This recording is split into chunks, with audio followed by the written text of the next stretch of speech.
And good afternoon from Philadelphia. Frank here with yet another episode of UFO News Network Sunday. And let's get right to it. Let me bring on my co-host for today, and she will introduce our special guest for this show. Come on in, Chant Hannah. How are you today, Chant? I'm doing well, thank you, Frank. I hope you're doing well, too. We have a really wonderful person on our show today. I'm very excited to have the privilege and honor of interviewing him. He is the Director of International Investigations for MUFON, Steve Hudgeons. He was born in Fort Worth, Texas. He joined the U.S. Navy in '69 and has 4.5 years of honorable service and 3.5 years of honorable service in the U.S. Navy Reserve. Steve joined MUFON in '91 and has conducted independent investigations on UFOs for the past 2 decades. During this time, he has investigated over 200 cases for MUFON. In '95, Steve was appointed as Texas Chief Investigator. He was part of the original STAR team conducting STAR team-related investigations in Texas. In 2008, he led a group of field investigators to Stephenville, Dublin, Texas, to investigate what is now known as the Stephenville Lights. In '09, he became the MUFON State Director of Texas until 2012. Steve has 20 years of community service with many volunteer organizations such as Little League, Neighborhood Council, Community Policing with the Fort Worth Police Department, the COP search team, the COP base radio operator. Steve is an estimator, draftsman, OSHA outreach trainer, and safety director for a multi-million-dollar construction company. He is also owner of Infinity Industries and host of the Texas UFO radio show. Steve is currently the MUFON International Director of Investigations right now. Steve, thank you so very much for coming on our show, and I also wanted to thank you for serving our country. Thank you very much. It's a pleasure to be here. Thanks, Steve. And really, one thing that happened right after I started getting seriously, or actually right before I started getting seriously, proactively interested in all this UFO stuff, was the Stephenville case. And Steve, can you bring the folks up to speed? I mean, it's already been more than 10 years since all that happened.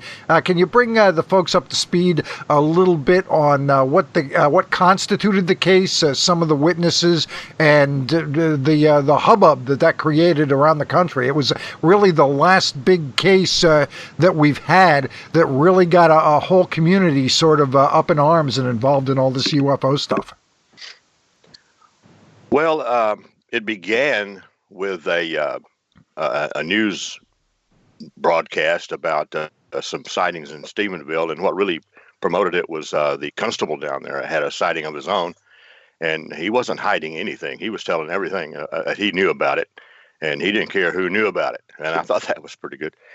Then it got on the nationwide news because so many people started coming forward with these, and they were reporting their incidents to the I think it was the Stephenville newspaper, the Gazette. I forget the name, but the reporter that was taking all of these finally said, hey, we got to get somebody in on this, and that's when MUFON came in. She notified the state director. Then the state director notified me, and we started paying attention to this, and she kept the reporter kept saying, well, I'm still getting all these reports. What are we going to do about these reports? And I told her, I said, well, I'll tell you what, let's just have maybe a meeting somewhere at maybe some school or something like that, because I mentioned school because we had just finished a big meeting up here in my neighborhood about a chemical plant coming in, and we eventually stopped that, but we had a meeting at the school. But anyway, she says, okay, I'll check into that. And she called me back a couple days later. She says, well, we can have a meeting here at the school, but it's going to cost about $150 for cleanup and all that kind of stuff. And I said, I don't have $150, and I don't think anybody else does either. She says, well, let me check around.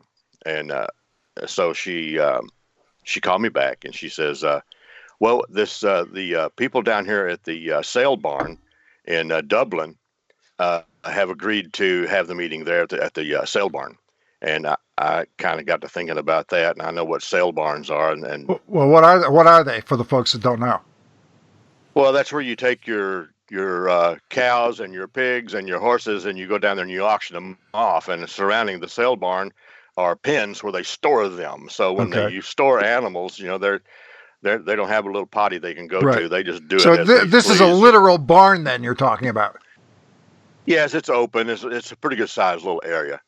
But he said, I'll clean it all up and all this kind of thing. But before all of that, before we even started going down there to do that, the Dublin, I forget the name of that place all the time. I have to look at my wife. But they called us and said, hey, we have a large room, and you can have your meeting here, and we'll supply the Dublin Dr. Pepper and the popcorn. And I like that quite a bit. So, hey, so that's where we had the meeting. So the reporter put that in the newspaper and says, anyone that has had a sighting, come down here. MUFON's going to be here. Talk to MUFON about it. And we had about a week advance notice. And so that Saturday came up, and we drove down there. And I got there early. And it was a pretty good sized place. And we were starting our meeting, and we were setting up our rules and things, and we didn't want anybody in there filming, because you know how people are. They're going to film, go out and do this and make up things as they want. So the room started filling up, and I think it was a capacity of about 400 maybe. I don't know. It was a pretty good sized room. And the room started filling up big time, and we were doing small little interviews all in there. It was taking up a lot of time. And so it was time for the meeting to start, and they tapped me on the shoulder and, hey, you got to start the meeting, go over there and do this. And I said, okay. So I made my way over to this podium they had set up, and I got over to that podium and had my paperwork with me. I looked up, and the first thing that I was shocked by, or really kind of surprised by, was all these microphones that were stuck on this podium. And I'm looking at that, I said, what did they look like, a cactus? I mean, there was just so many, there was like 10 of them up there, and just kind of spread. That's when I looked up, and I see all these tripods with big cameras on them. NBC, ABC, CB, everybody was there. And I said, oh my God, wow. I went into shell shock right away.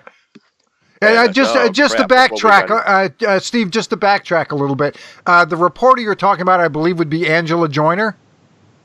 Yes. Okay, and she was working for the local paper. I can't recall off the top of my head, but she was working for the local paper. Stephenville Gazette or something like that. But I could be saying it wrong, but it had to do with Stephenville. Yeah, she was working for Stephenville. And it seems like other news media, bigger news media, picked up on her stories and then followed up. Is that about right? Is that what you think about happened? Yes, there was another reporter. Her name was Angela also, but not Angela Joyner. And she was with the... I forget what they call it, but when she reported anything, it went national. It went to all of the people, and that's what they picked up on that big scene in Stephenville, all that blah blah blah.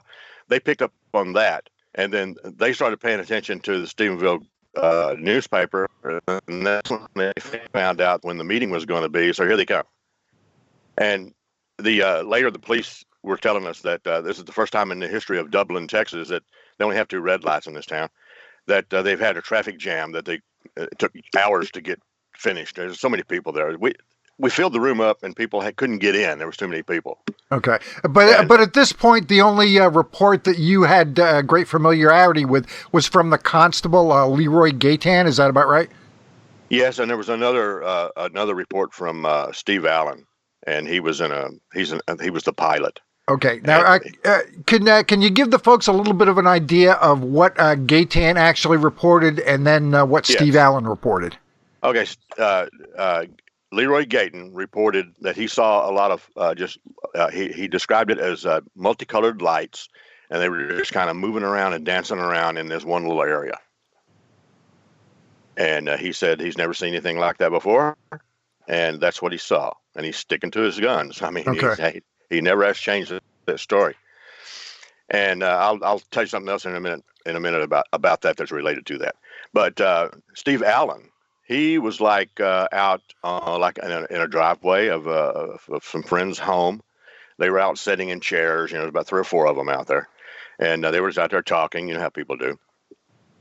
And this large object flew over them. And Steve Allen's a pilot.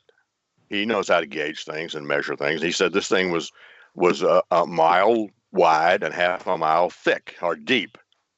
And I started calling it the Flying Walmart. That's just the only way I could pay.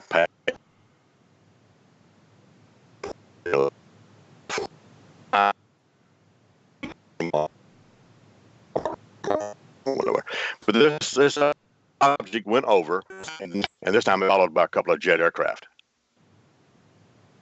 Okay, got it. So yeah, you broke up a little bit on that one. Sorry.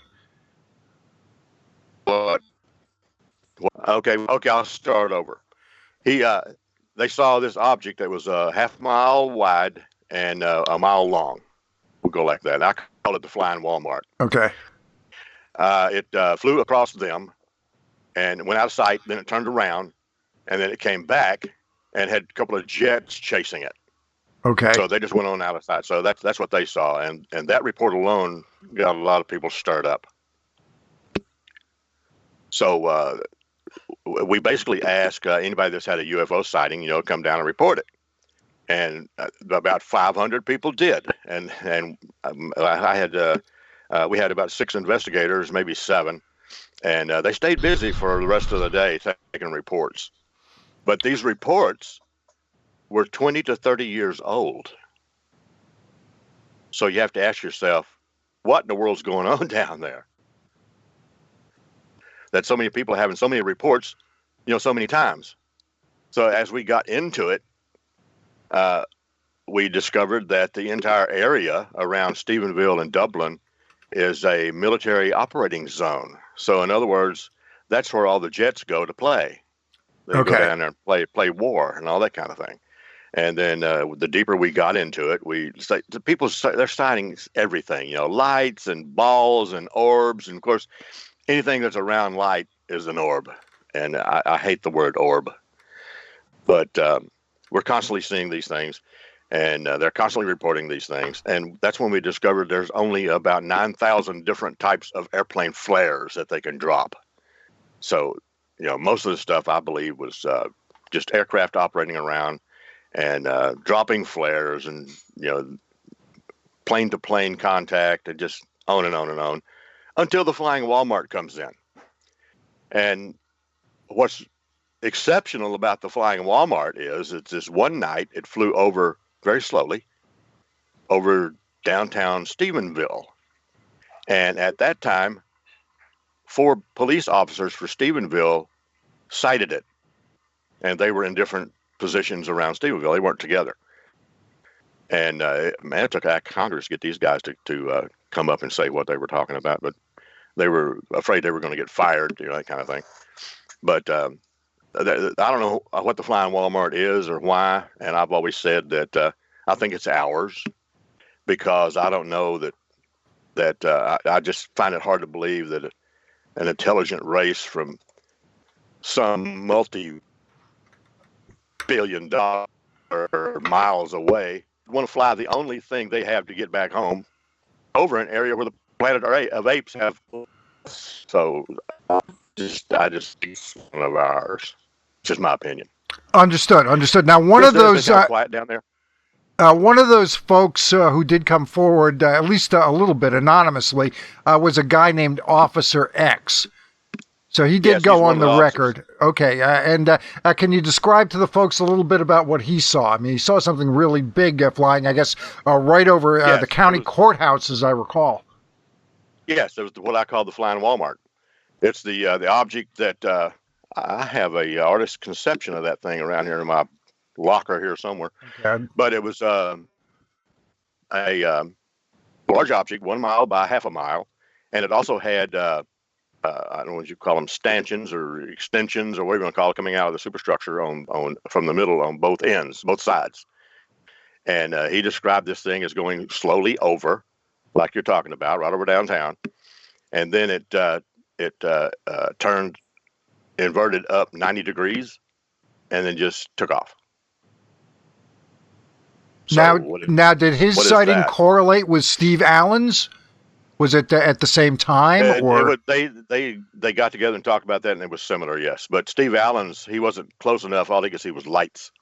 Right, but what I mean is, do they correlate time-wise? Did they see the same thing at the same time? Different times. Okay, it was different times. different times, different days.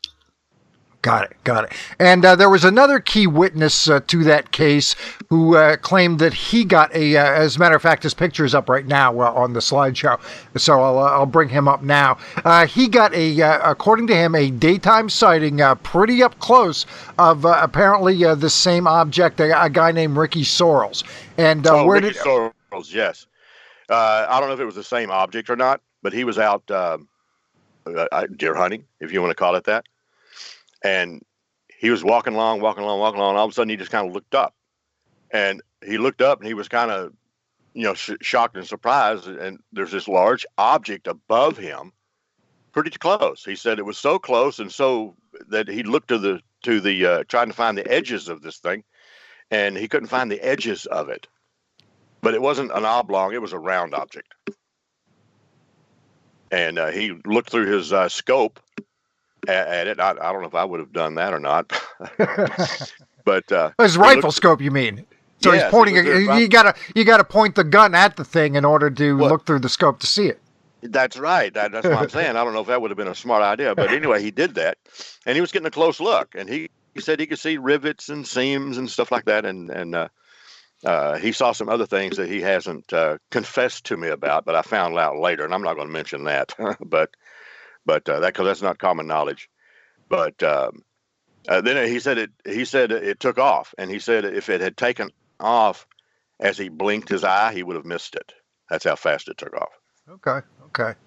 And later on, a fellow associated with MUFON, Robert Powell, was able to get hold of a radar report that basically correlated to some of the sightings, and according to his findings in the paper that he wrote up, that this object was about 500 feet across and traveling at 2,000 miles an hour. Now, this happened a little bit after the fact, I guess, after the hubbub had died down a little bit. But he was able to get that. And can you tell the folks a little bit more about that? Well, I never did read the report because it's too long. And I didn't want to take the time to read it. I mean, a lot of people have read it and they said, yeah, okay, that's pretty cool and all this kind of thing. But, when you do a radar report, I have no idea how to decipher one of them. But, if that's what they found, that's what they found. Okay. And also the media that came down. Larry King came down and did interviews. Did you get to meet Larry King and all that? No, that was on a separate day. Okay. And so finally, you think most of these were just misidentifications, but there are a couple of legitimately interesting sightings in there? Yes, I do. There was one case I want to bring up. This one person said they saw 4 lights. They weren't moving, and they were stacked on top of each other. Like 1, 2, 3, 4. Right. And I'm saying, well, what in the world could that be? No idea. And I'm thinking flares, that kind of thing. But there's one night I was coming back from Stephenville, and I just happened to go just south of the air base out here in Lake Worth. It used to be a SAC base, but they took all the B-52s out, and that made me sad that day. I love those B-52s, but I was driving by the south of the freeway, and I looked over, just kind of glanced over, and I saw 4 stacked lights north of the runway. And what that is 4 planes approaching with their landing light on. Right. And when they're coming right at you, they're looking like they're just stationary. Right. And when the landing lights are on, they have a tendency to wash out the nav lights. So That's exactly right. Yeah. So, I said, there it is right there. And I was driving. I couldn't get a picture of it, which, oh, well. But anyway, that's what that was. These planes out here, they get to practice and doing everything. So why not practice a run on something with their landing lights? I said, that's what that is. Right, right. Yeah, I happened to see a couple of planes flying parallel to one another one night, and they were flashing their landing lights back and forth. And it's very difficult. I mean, you've really got to watch for a while, and because those landing lights are so bright, they do have a tendency to skew your vision a little bit, and not be able to pick up things like the nav lights. And it can look for all the world like there's one giant object, unless you're really looking carefully and you're fairly close. It's an interesting phenomenon. It's good to be aware of it if you're looking for UFOs. So at the end of the day, Steve, how many of we got? What? Just one or two or three or four really good sightings within this larger case, and the rest of them are misidentifications or just older sightings? That's exactly the way I would put it. Okay, okay, got it. And we still don't know what the flying report is. Right, understood. And you tend to think it's one of ours, though. Well, the only reason I think that is because it's flying around an area with jets that have bombs and missiles, and when I take a chance on these, like I said, the apes. Right. With a lot of guys with scope hunting rifles, Too. Okay. And finally, one thing that I find especially interesting in this case is, of course, we know all about the To the Stars Academy and this ATIP program, and it is the one exceptionally well-known case that happened during this ATIP time frame of the late 2000s into the teens.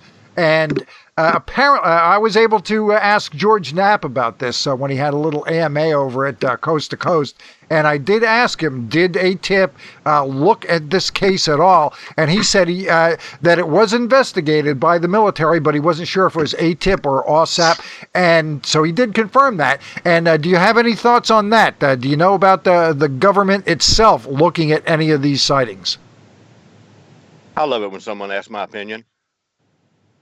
Well, I just did. There you go. I will give it. Okay. I look at it this way. Anybody that's part of the government or works with the government or has worked with the government, if they come right out of the gate, oh, hey, look at this. Here's what they're hiding and blah, blah, blah, blah. I have no credibility with that person whatsoever. Because it's a government secret for a reason. And that's just the way I'm going to leave it. All right. Well, as far as Stephenville, anything else you want to add that I didn't ask you about regarding Stephenville? Yes, there's a little known incident that happened almost a year later in Stephenville. And I haven't made much heyday about it because back in that day, I was getting phone calls all during the night, and I was having to do interviews at 5:30 in the morning. And it was the same thing over and over and over and over and over. And I just got tired of doing it, if you know what I mean. Sure. You get burned out. Yes, we had a striking incident in, I think it was November and December, with about 6 different people in one night, scattered all the way across Stephenville. Okay. And we even have a radar report. Okay. And it was very striking, and no one wanted, they all wanted to be anonymous, every one of them. And so that's the way I've left it. And we still don't know what it was. It was just an object. Okay. What did they see? Just an object going from, it was going from east to west and then turned and went north.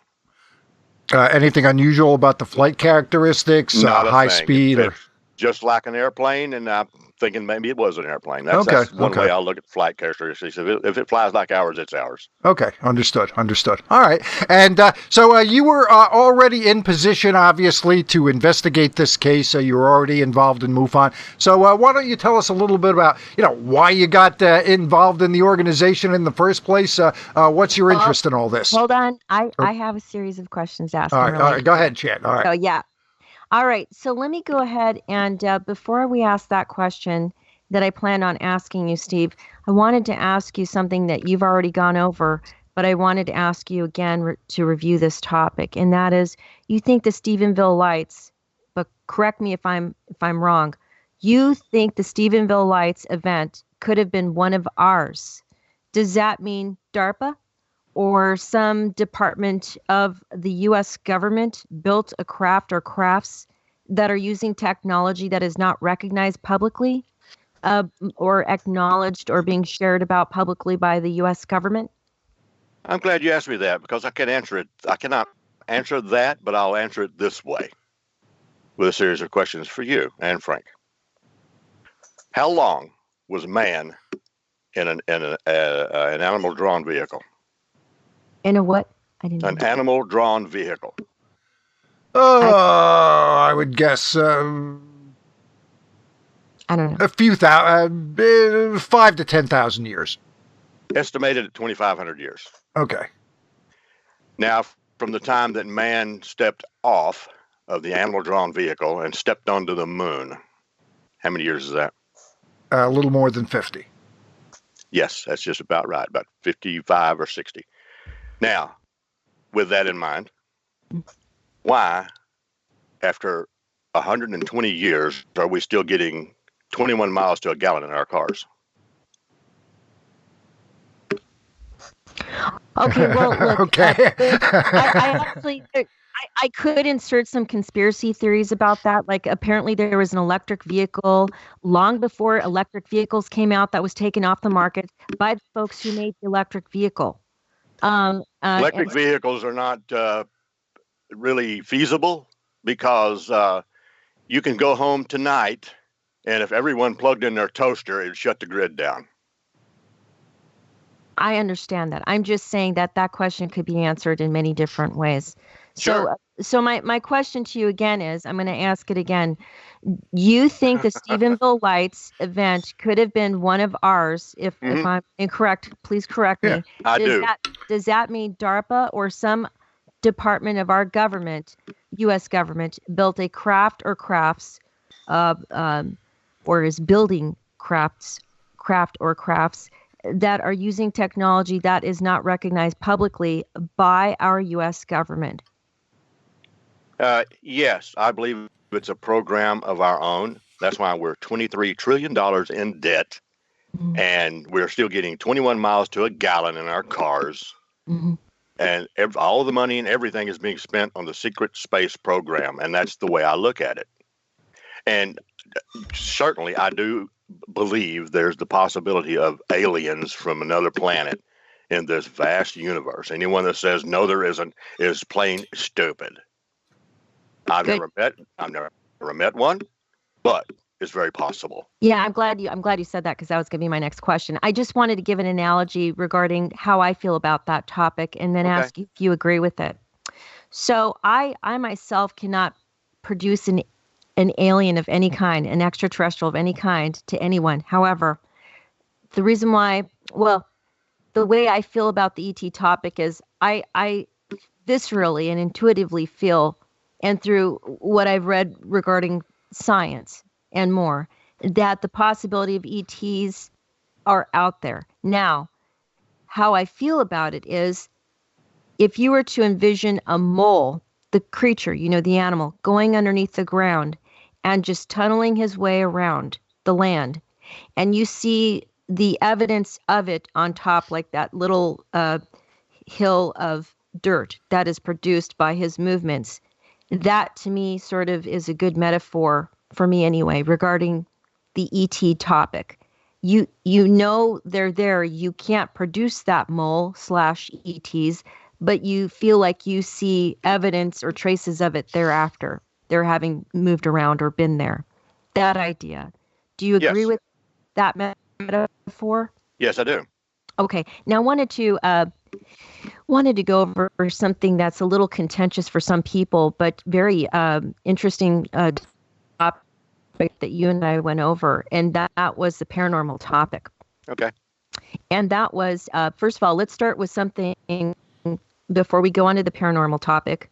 You mentioned orbs, and that you really despise that word. Can you tell our audience why you do?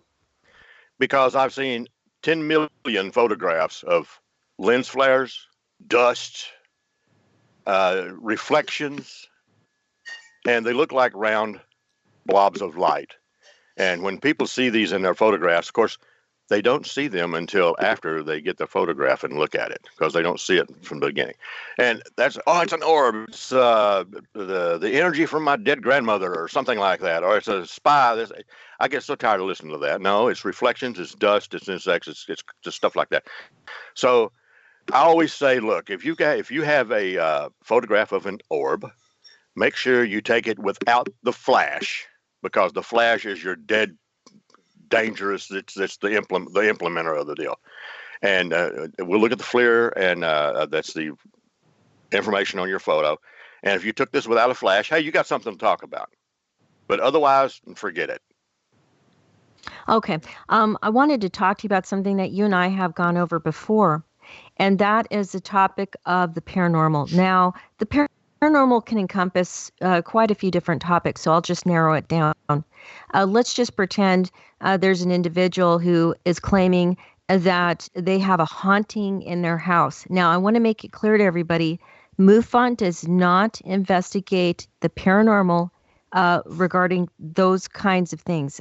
That's not something that they cover. Right, Steve? That's correct. Okay, now just a personal hypothesis you may have about that, and please correct me if I'm wrong, is if an individual feels they are seeing something that could be considered an old antiquated word, a specter, a ghost, having a haunting, it either could be, and I'm not saying you said this, I'm saying this, it could be medication, it could be because they're dehydrated, they could be having a bipolar event or schizophrenic incident, a related incident. There could be some kind of undiagnosed mental illness an individual could have, or they could really be seeing that. Now, there's probably a wider variety of possibilities there that I'm producing as possibilities. What do you think the possibilities are regarding a haunting? Everything you said. Okay. I'll tell you what, I've never seen a UFO at all that I consider a UFO, but I've had my share of paranormal events. Isn't that weird? You might want to ask, why are you not a paranormal investigator? Well, I don't think it is what you think it is. I think it's something else entirely. Can you share with us what that is? Okay. Let's take, for instance, here's a little kid in the bed asleep at night, right? All of a sudden, the kid wakes up, looks up at the foot of the bed, and he sees his dead grandmother. Now, this is nothing, I'm just using this as an example. A dead relative. And the relative is in a, ghostly look, whatever. And it just looks around and looks at the kid, and the kid kind of settles down because it recognizes who it is. And either runs out of the room and says, hey, I see Granny in here, and there's, come over here, go to bed with us, you're just having a nightmare and all that kind of thing. Okay, let's put it in a different perspective. The kid wakes up and looks at the foot of his bed, and he sees an alien at the foot of his bed going through all of his stuff. Now, that kid's going to freak out, maybe die, maybe jump on it. So that's the way I'm looking at it now, because we all know that aliens have mind control. We all know that. Anybody that's ever been abducted or even talked about it, well, I couldn't move. We floated. We did this. And they looked right straight at me, and I don't remember anything. So they have mind control. Now, I'm going to couple that with Bigfoot and anything else that's paranormal in the bushes. It's all mind control in my mind. And the reason I say that is because no one has ever come up with a Bigfoot or a fairy or a goblin or anything else you see out there. No one has ever grabbed one by the neck and say, hey, here it is. It's not there. It's a figment of what you see in your mind. And that's just the way I look at it. I'm sorry. Okay, yeah, I can actually add to that. There was an interesting interview that Stanton Friedman actually did with Skeptico, I believe. And he actually said some pretty interesting things in that interview.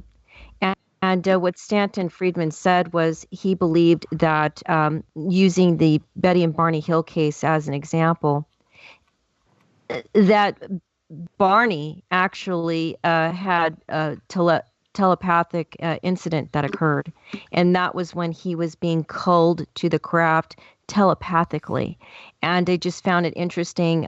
In fact, somebody pointed out to me that they felt that Stanton Friedman said uh, he didn't believe that. But if you look at that skeptical article, he said he's convinced and that he does basically believe, or he did rather, that telepathy was possible. Now, it's just interesting somebody of his stature, who is sort of your iconic researcher, believed that. I think he believed it because after all the decades of research he did on the UFO topic and more, it only made sense to come to that conclusion that if ETs are out there, which I believe they are, I know he believes they are out there and you do, that it seems to make sense that mind control or telepathy could be used. Now, moving along here, wanted to ask you something else, and that is going back to craft. Well, let me Go just ahead. jump in here real quick and say I think people are leaping to that conclusion a little too quickly, and that technology might be at the root of some of these experiences as well, advanced technology. But that would still, in essence, be the ability to read someone's mind.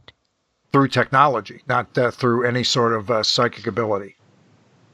Okay. Well, I think that it's possible that through the evolution of just being, that a being could possibly get to that state. I don't think it's beyond the ability of a human to do it either. I think there's plenty of human-related cases where that appears to be the case, that humans are capable of doing that at times. Yeah, to a point. Mm-hmm. But we've also had some leaps in our own technology since a lot of those ideas started being developed and floating around, where we see more virtual reality, that kind of thing. So I don't think we should rule out the possibility that it could be completely technologically driven. That's all I'm saying. I agree with you. And what do you think, Steve?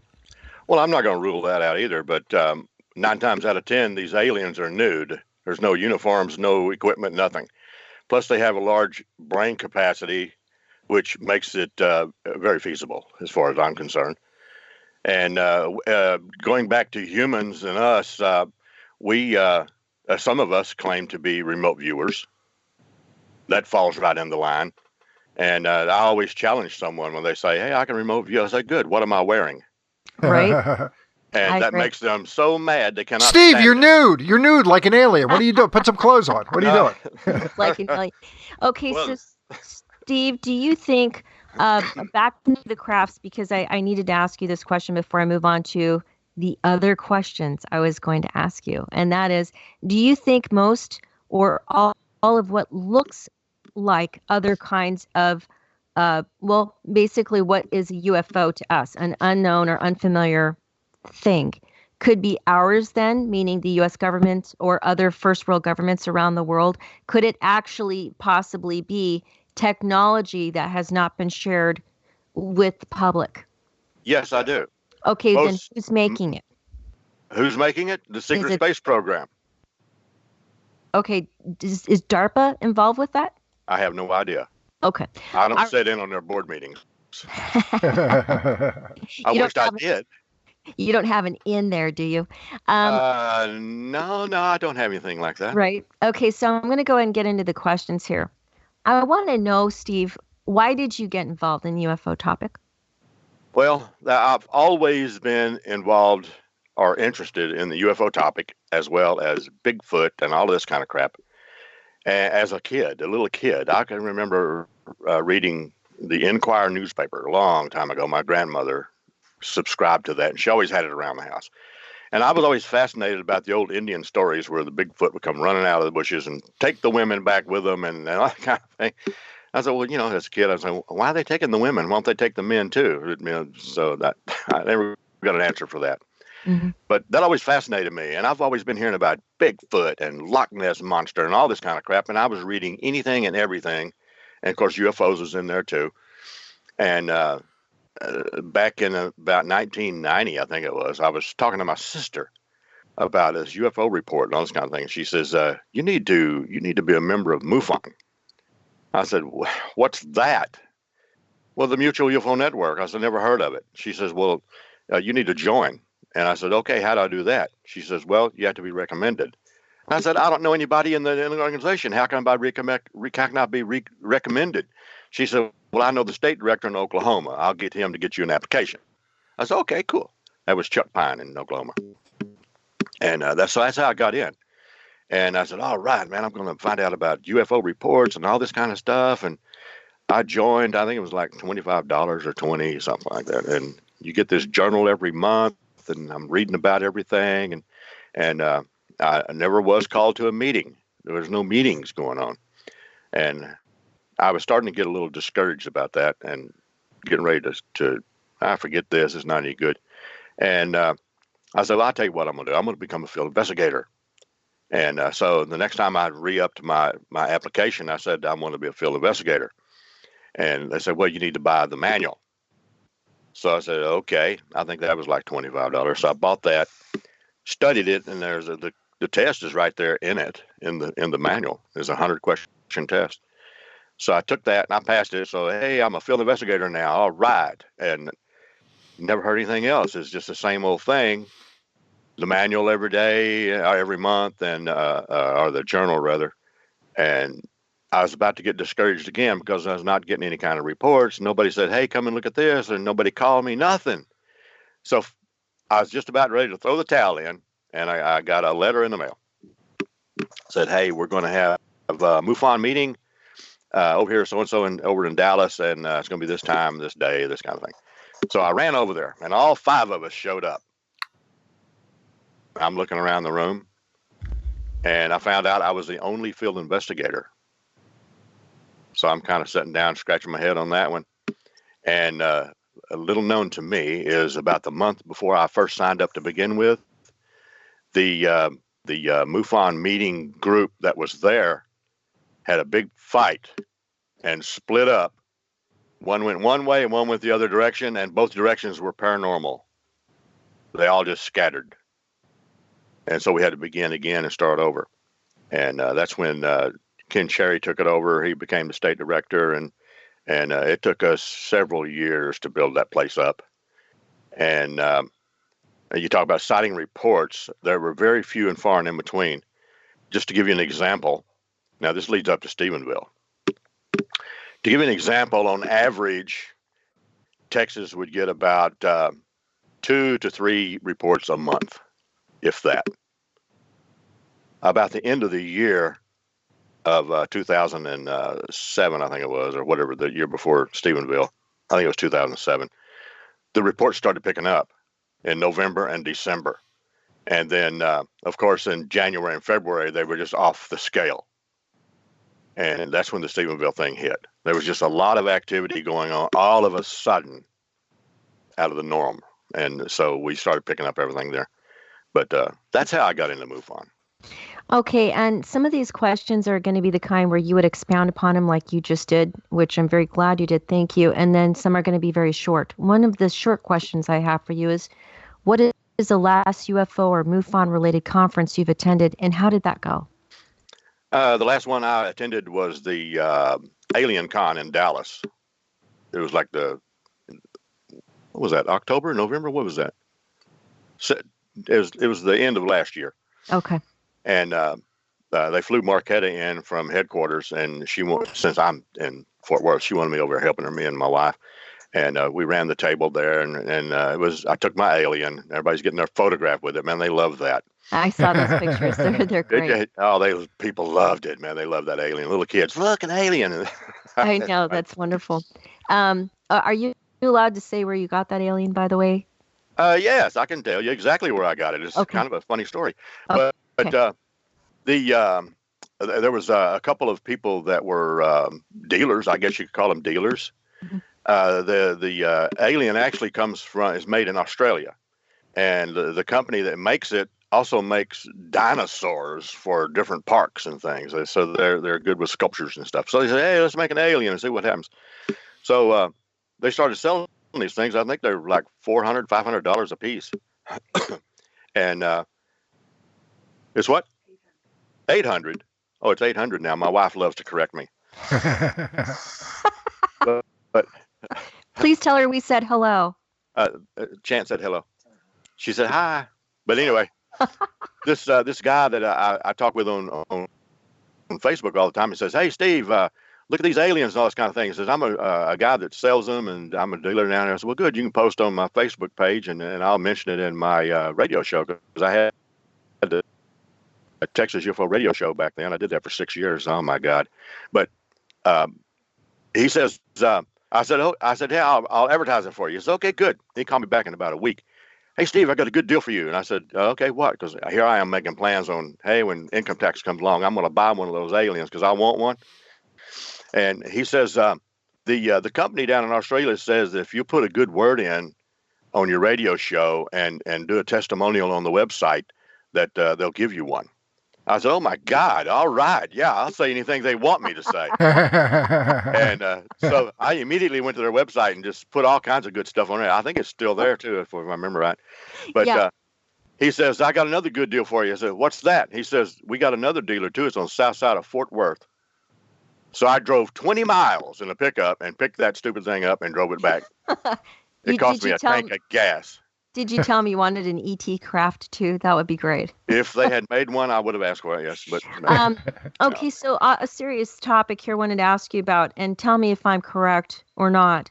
But my assumption of MUFON, when I think about them, is they investigate anything ET, seemingly ET related, anything UFO related, which, to remind our listeners, as they do know so well, it is unidentified flying objects. I think that really should actually be changed to something else. But anyway. What, UAP? Well, you know what? I think I'd like to go ahead and create a whole new acronym. Are you guys ready for it? Go ahead. Just remember, I'm the person who coined this. Whatever they are. So whatever they are. WTA. Whatever they are. WTAs. Now that might sound super stupid, but I still think that would cover a lot. Anyway, but MUFON covers orbs, UFO activity or UFOs, is possible ET, whatever. Is there anything else they cover? So let me ask you the question. What topics do field investigators or folks in MUFON research and investigate? We research UFO reports, which covers abductions. There's the umbrella. So basically contact experiences, good, bad, or indifferent. Yes. Okay. Yes. And can you please let the folks know more about orbs? Now, you were very clear about what you mentioned regarding orbs before, which was great. Thank you for doing that. But let's just say I'm Joe Public and I come running to you and you're a field investigator for MUFON and you're assigned to my case and I say, "Hey, Mr. Field Investigator for MUFON, I have pictures of orbs and I've seen orbs, like actually seen them all around me. Yes. What are you going to do, as a MUFON?" I'm going to say, "Show me your photographs." Oh, and I have video too, by the way. Okay. And if it's a photograph, you better show me more than one, because I'm going to look at the whole roll. Because if you're faking something, you're going to be faking it on that roll or with a camera or whatever, and I'm going to see it. And same thing with video. Video is really not much different than a photograph. I mean, you can see strange anomalies on your film just as you can on your video, or your same in the video as you can on your film. It's the same thing.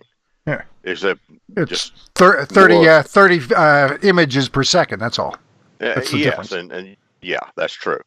And to date, I haven't seen much at all. There's one photograph, and I don't like talking about it too much because I can't pronounce the word of where it's at. But it's I had it written down, but I can't find my paperwork. I've slept since then. But anyway, that's the only one that I have ever seen that I thought was authentic, and it was two different photographs.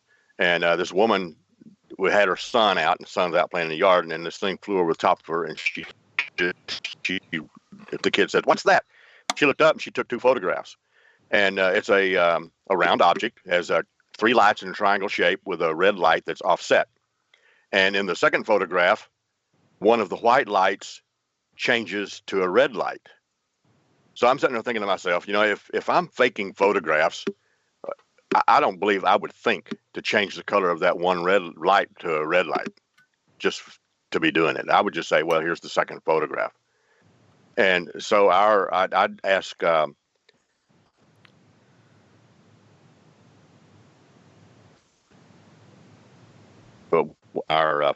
fake too. I've looked at those, they're fake too. So that kind of discouraged me. But to date, I have not seen anything. But you can demonstrate. There was a video that someone took from way off. They were out in the sticks, and it was like a line of trees on the left, line of trees on the right, and it's got a valley type thing in the middle. And you see like downtown, I believe it was downtown Houston. And he's out in the field, and all of a sudden, in his video, he has all these little objects flying around. And he says, "Oh, it's a bunch of spaceships, and they're invading," and all this, just making stuff up. And I'm sitting there going to myself, "Okay, let's reproduce this."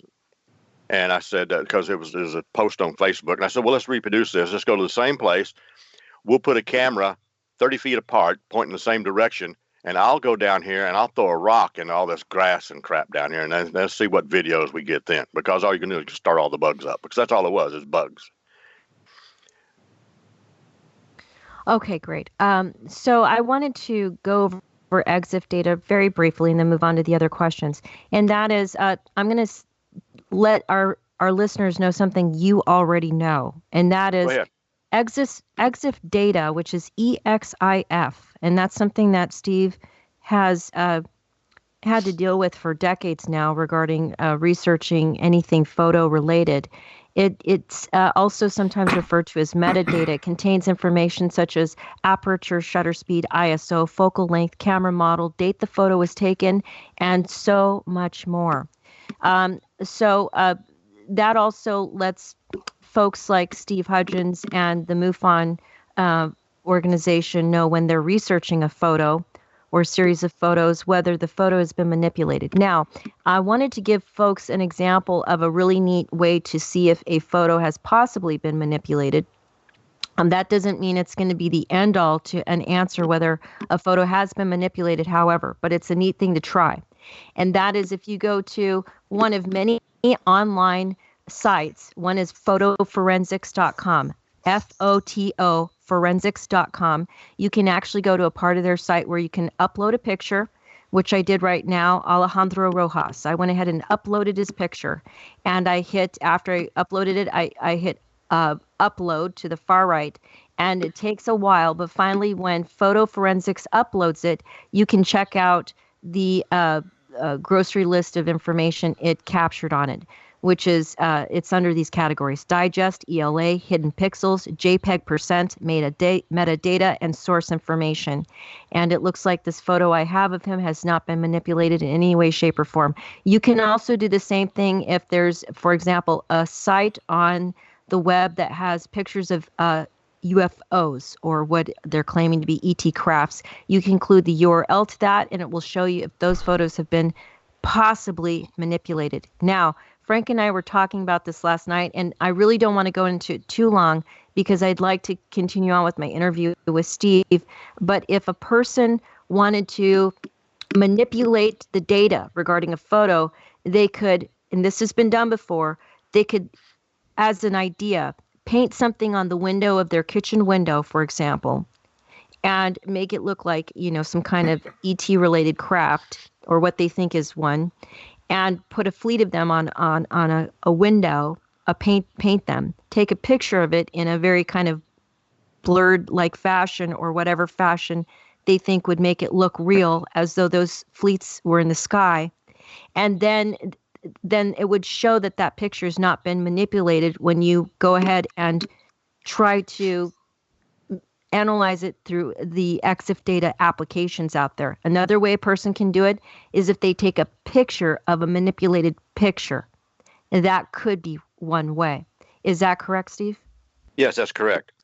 But anytime someone takes a photo of something through the window, I'm always thinking it's subject to a second look.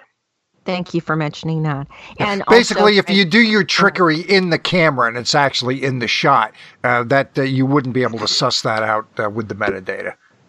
But also, Frank, you made a good point last night when we were talking about this. And that is, you were saying, okay, let's say we have a picture of somebody who manipulated a picture to make it look like there's some kind of ET or ET craft outside, for example. Well, if somebody takes a picture of that to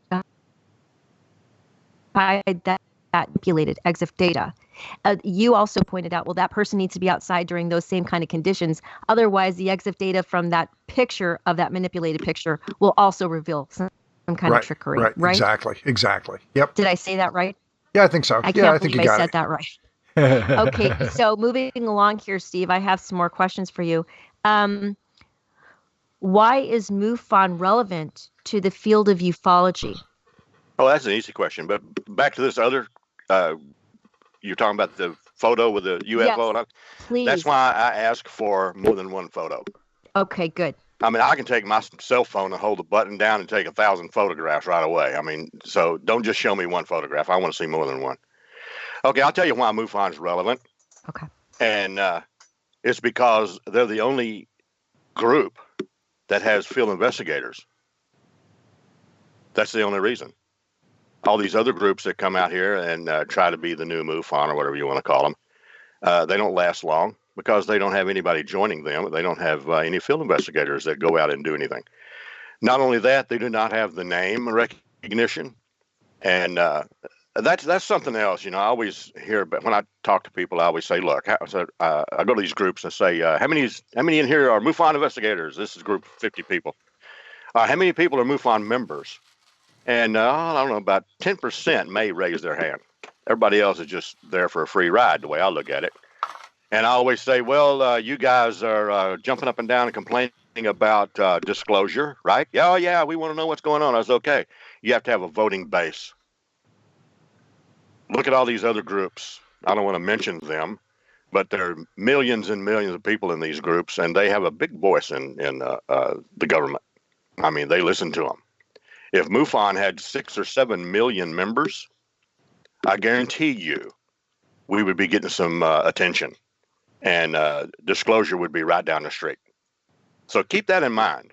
Join MUFON, period. Yeah. That's what Steve Bassett suggested that on our show. You want to do something, join MUFON. That's exactly right. And also, just wanted to let our listeners know, if you're going to join MUFON, a lot of people actually don't know how to even do that. So my first recommendation, and then Steve, go ahead and please expound upon this if you don't mind. Folks, please go to MUFON.com. What do they do when they go to MUFON.com? Okay, up in the right-hand corner, it says join MUFON. If it's not there and you can't find it, you can email me. I will help you out. That's IDOI@MUFON.com. I will help you join. So that's IDOI at MUFON.com. International Director of Investigations. Yes. Right. That's what that stands for, folks, and you can go ahead and address it by Steve. Let me jump in here since we did bring that up. Steve, you're the International Director of Investigations, or the Director of International Investigations. How is that different than working domestically or running a state? That was my next question. Oh, okay, there you go. I was going to ask. Well, I stole that question from you telepathically, Chan. Yeah, well, thank you. You did a good job, because my next question was, as a member of MUFON, what is your role, and what do you feel your role is and does for MUFON? Good job, Frank. Thanks. Okay. I started out a long time ago as chief investigator of MUFON. I was actually the first chief investigator when they first started it. And then they started gradually getting on, and it was because of Stephenville. And then there were problems, and the state director resigned. And I said, hey, I'll raise my hand up. I'll be the state director, that kind of thing. And so after that, I became the director of investigations for the USA, and that was under Dave McDonald. And I held that for 5 or 6 years, I forget now. And at the end of it, there was some squabbling going on and some issues. So I said, look, I don't want to do this anymore. Let somebody else take it. And so that took place. And then 2 days later, if not 3, Dave McDonald says, I want Steve to be the IDOI, because the guy that was doing it was retiring at that moment. So I took the IDOI position. But the differences are there's quite a bit of difference. Of course, the USA DOI has been renamed. It's now MUFON Chief Investigator now, and that's Doug out of Colorado, and he's assumed that position. And it depends on who's doing it as to what they are doing with it, if you understand what I'm saying. Sure. When I had it on there, I know Marie Malzahn had it before I did. And she was one of these hands-on kind of people, and she was not really what I call meddlesome. But she was always calling me on the phone. Steve, how's it going? And every time she called me, the first rattled out of the hat, I said, oh, man, what have I done now? She's calling me on the phone. And it was just a courtesy call. And she did that 3 or 4 times. And each time I felt the same way. You know, oh, man, I'm in for it now because she's calling me. And so when I took the DOI position over, I made a point that I was not going to do that. I was not going to meddle in what these guys are doing. And unless I just had to. Unless there was a problem. That's what I felt I was there for, is I'm there if you have a problem. And that's the way I looked at it.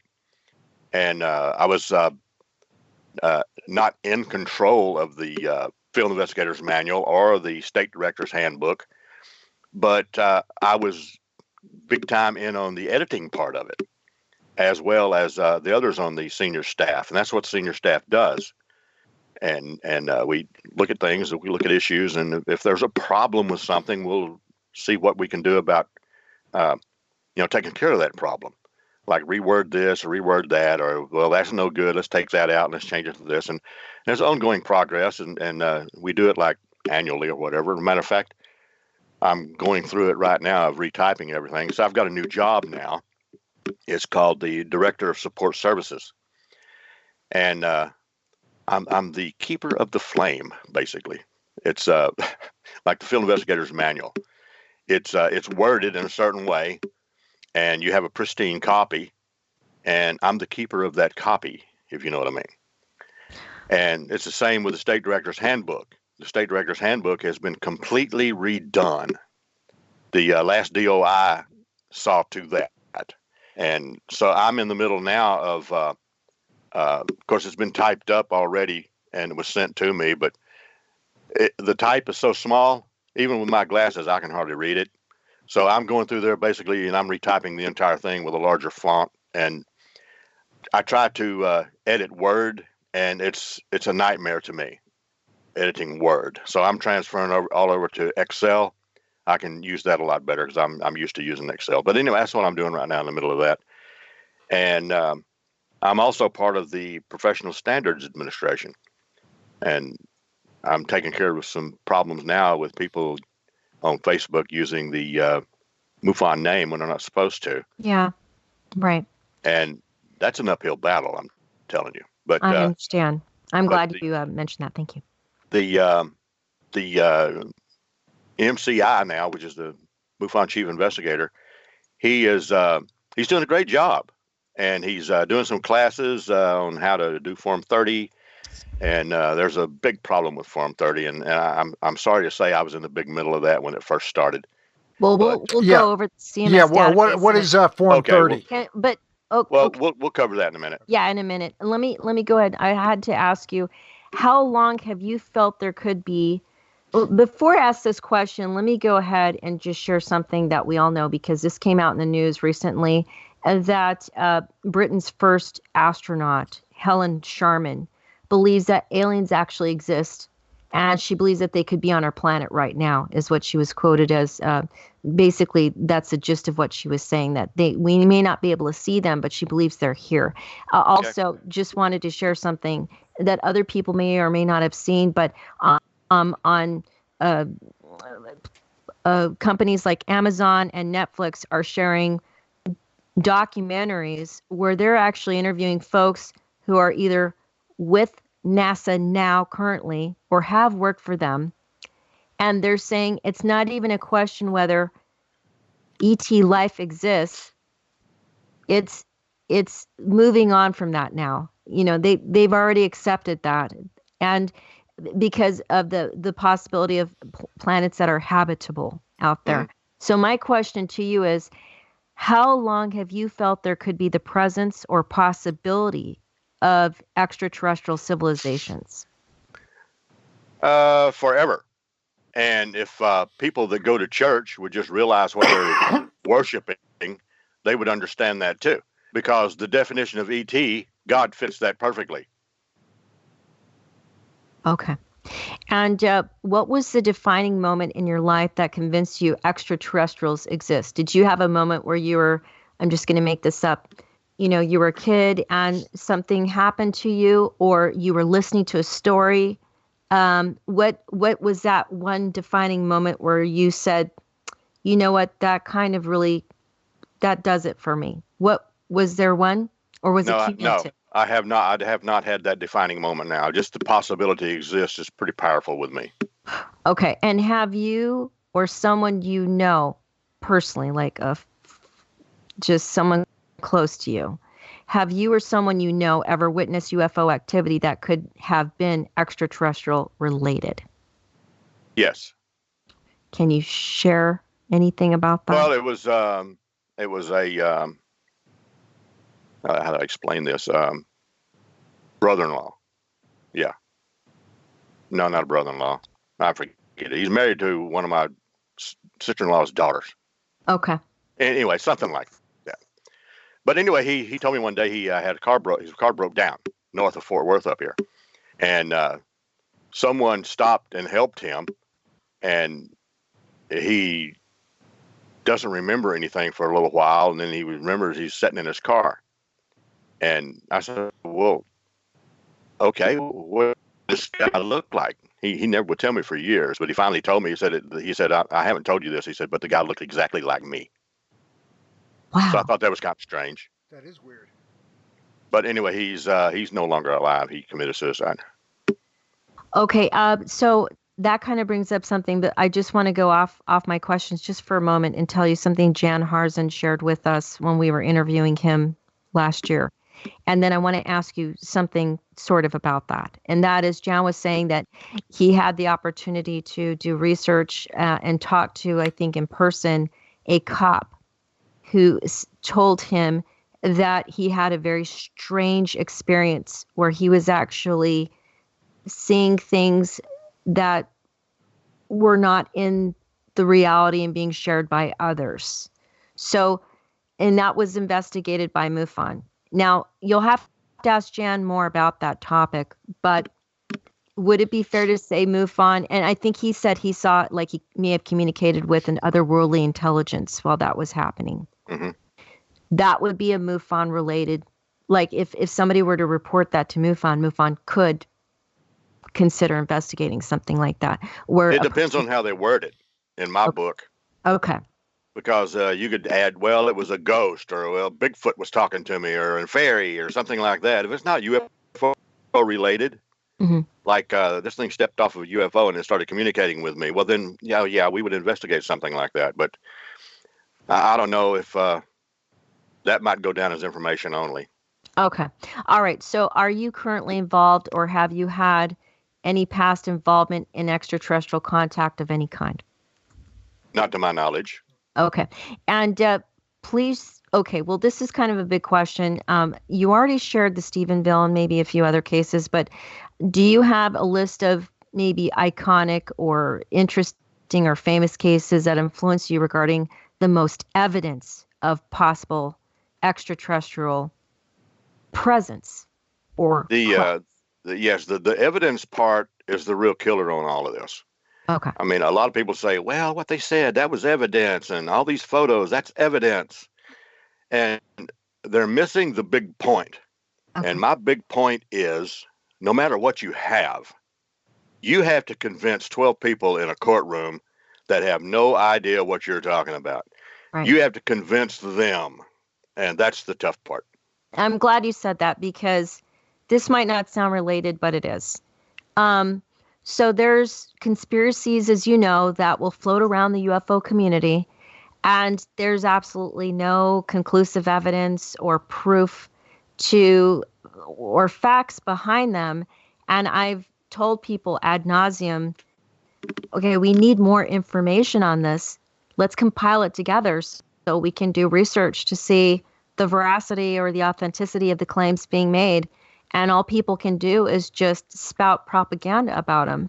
And you're saying something important, and that is, okay, you feel you have such a good case? Let's hear it. If you can produce it in front of 12 people, like you're in a trial, what is it, so that we can hear how great this case is?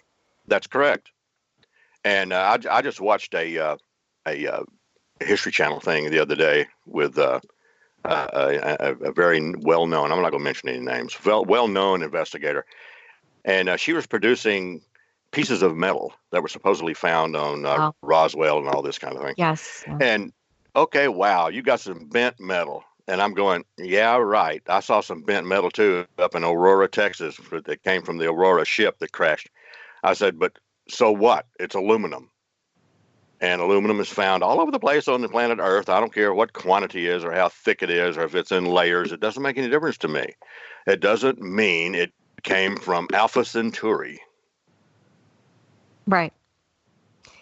Agreed. And so when people say, oh, wow, I found something that has a look, it looks and acts like it's not the conventional kinds of metal or metamaterials or exotic materials, but acts like no metal or minerals known to man on planet Earth. You would probably, it wouldn't be beyond you to probably say, okay, well, let's get it forensically analyzed in a scientific manner, according to a scientific model that we use for MUFON, so we know more information on this. Is that right? Well, that's true. I mean, simply because someone sees something that's fancy and they've never seen it before doesn't mean it comes from outer space. I mean, if someone probably wanted to take that and manufacture it so you can throw it down on the floor and it wraps up your Christmas presents automatically, hey, that's ours now. But it doesn't mean anything. It's just something we've never seen. And it's probably manufactured from the government since it's here. Right. So, I mean, I guess my point here is it's important for folks to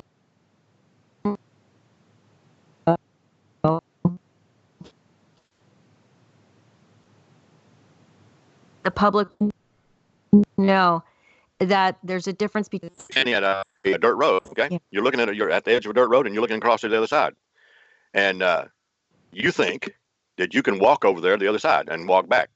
So you sit there. Well, how many steps is that going to take? So you count those steps, you time those steps, and you say, well, if I walk slow, how long will it take? If I walk fast, how long will it take? When I run, how long will it take?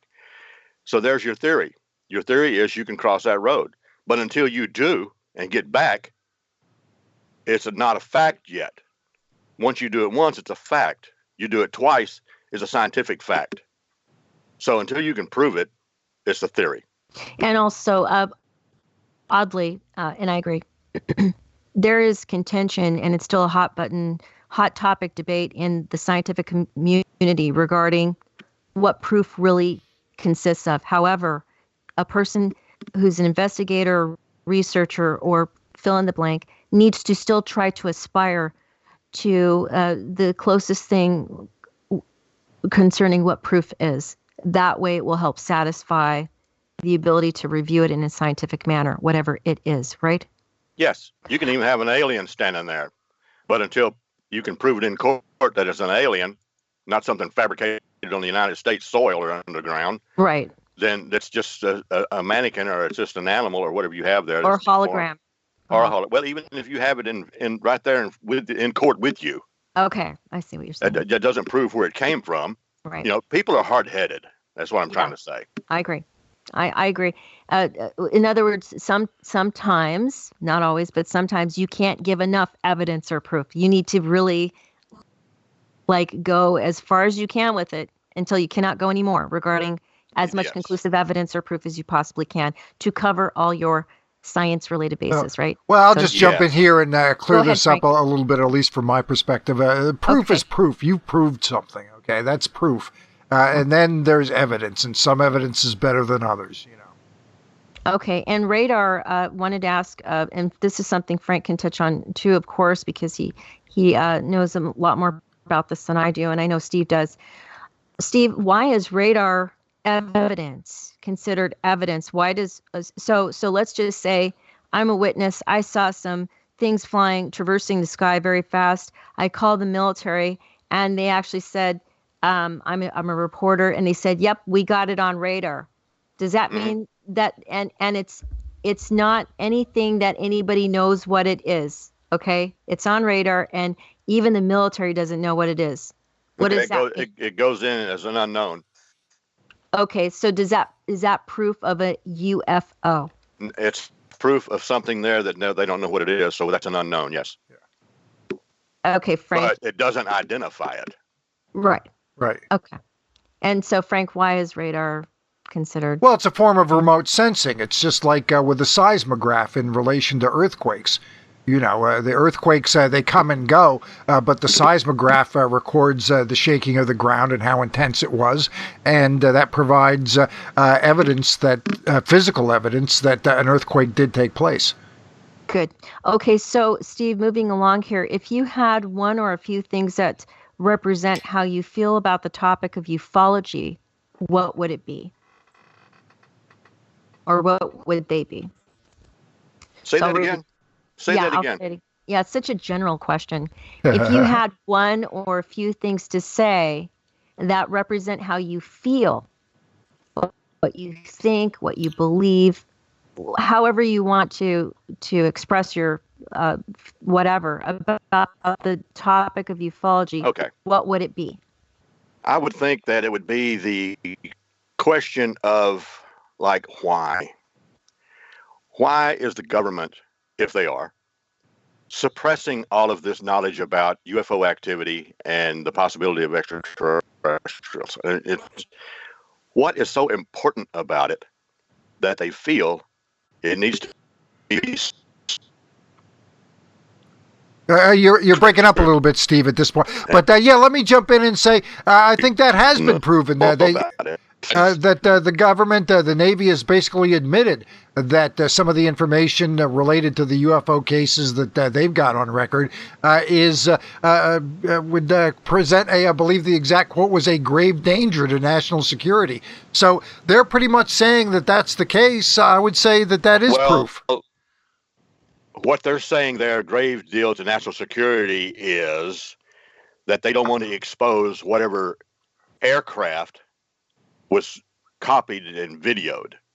That doesn't necessarily mean it's from outer space. Right. But the Navy runs that.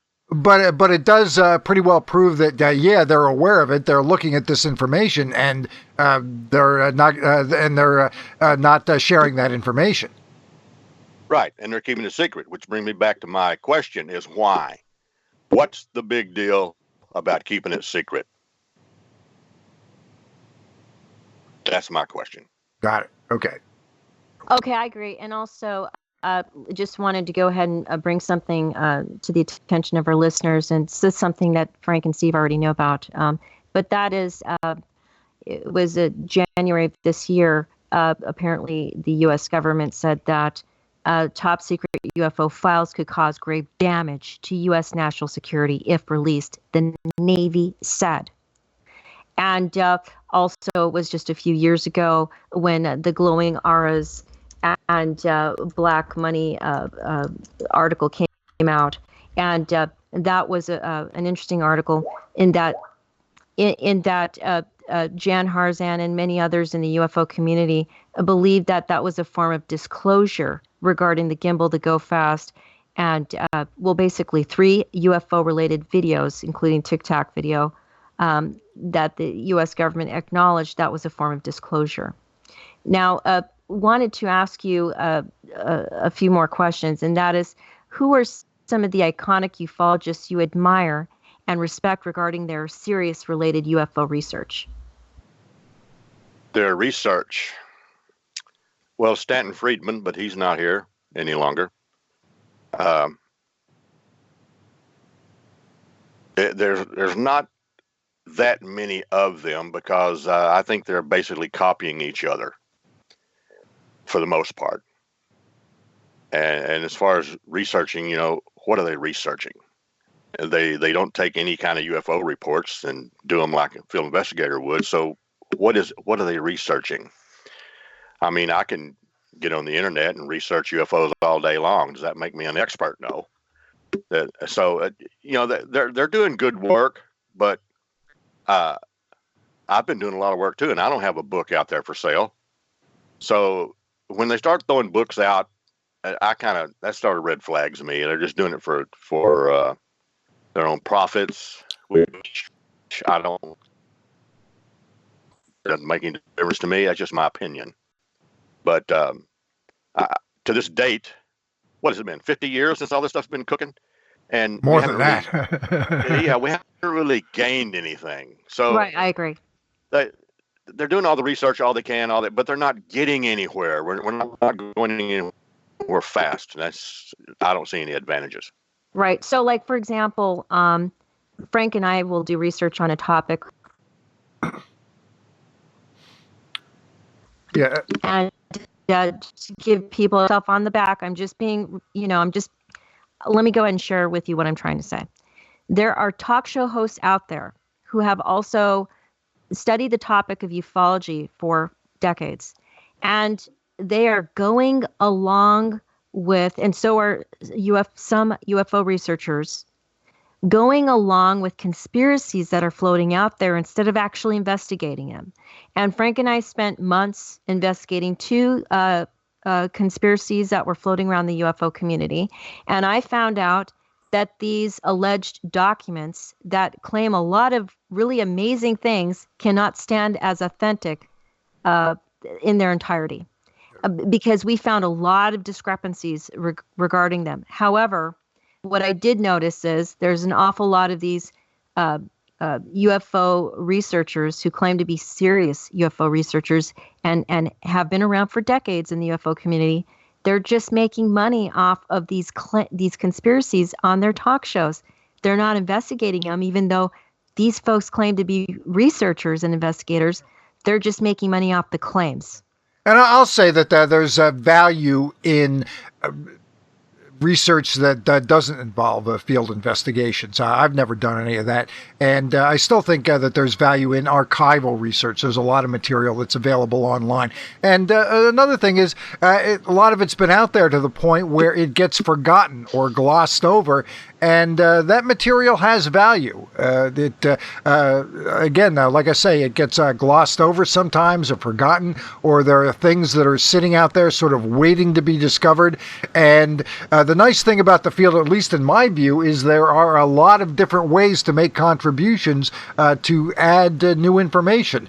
That, Dean Ashley is one guy who works as part of his job with FLIR technology. So when he can jump in and talk about some of these FLIR videos that have gotten released, that provides some real value because I don't work with FLIR technology. He knows more about it than I do, so why not ask him about it? He has his own YouTube channel where he posts these videos and analyzes and reproduces different types of aircraft that are flying around and shows, here's this particular video of a jet, and this is what it looks like on FLIR. So that kind of thing. It's one of the great things about the field is there are a lot of different ways to make contributions. There's no one way to make a contribution to the UFO field. There are a lot of different ways.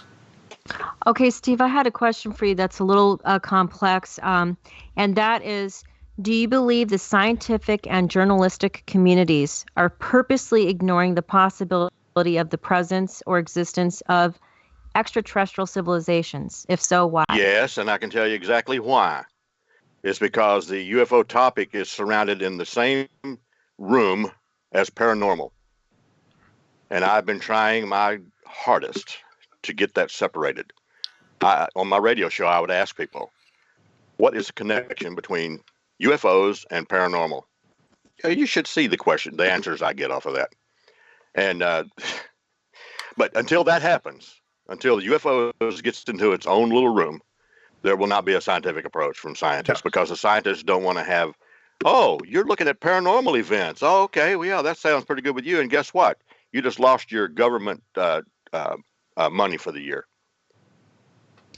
Right. Okay. So there's no win. There's no win in it for them. There's no upside. No. And as you mentioned before, MUFON doesn't have 6 or 7 million members. There's a relatively small number of folks who are way into this.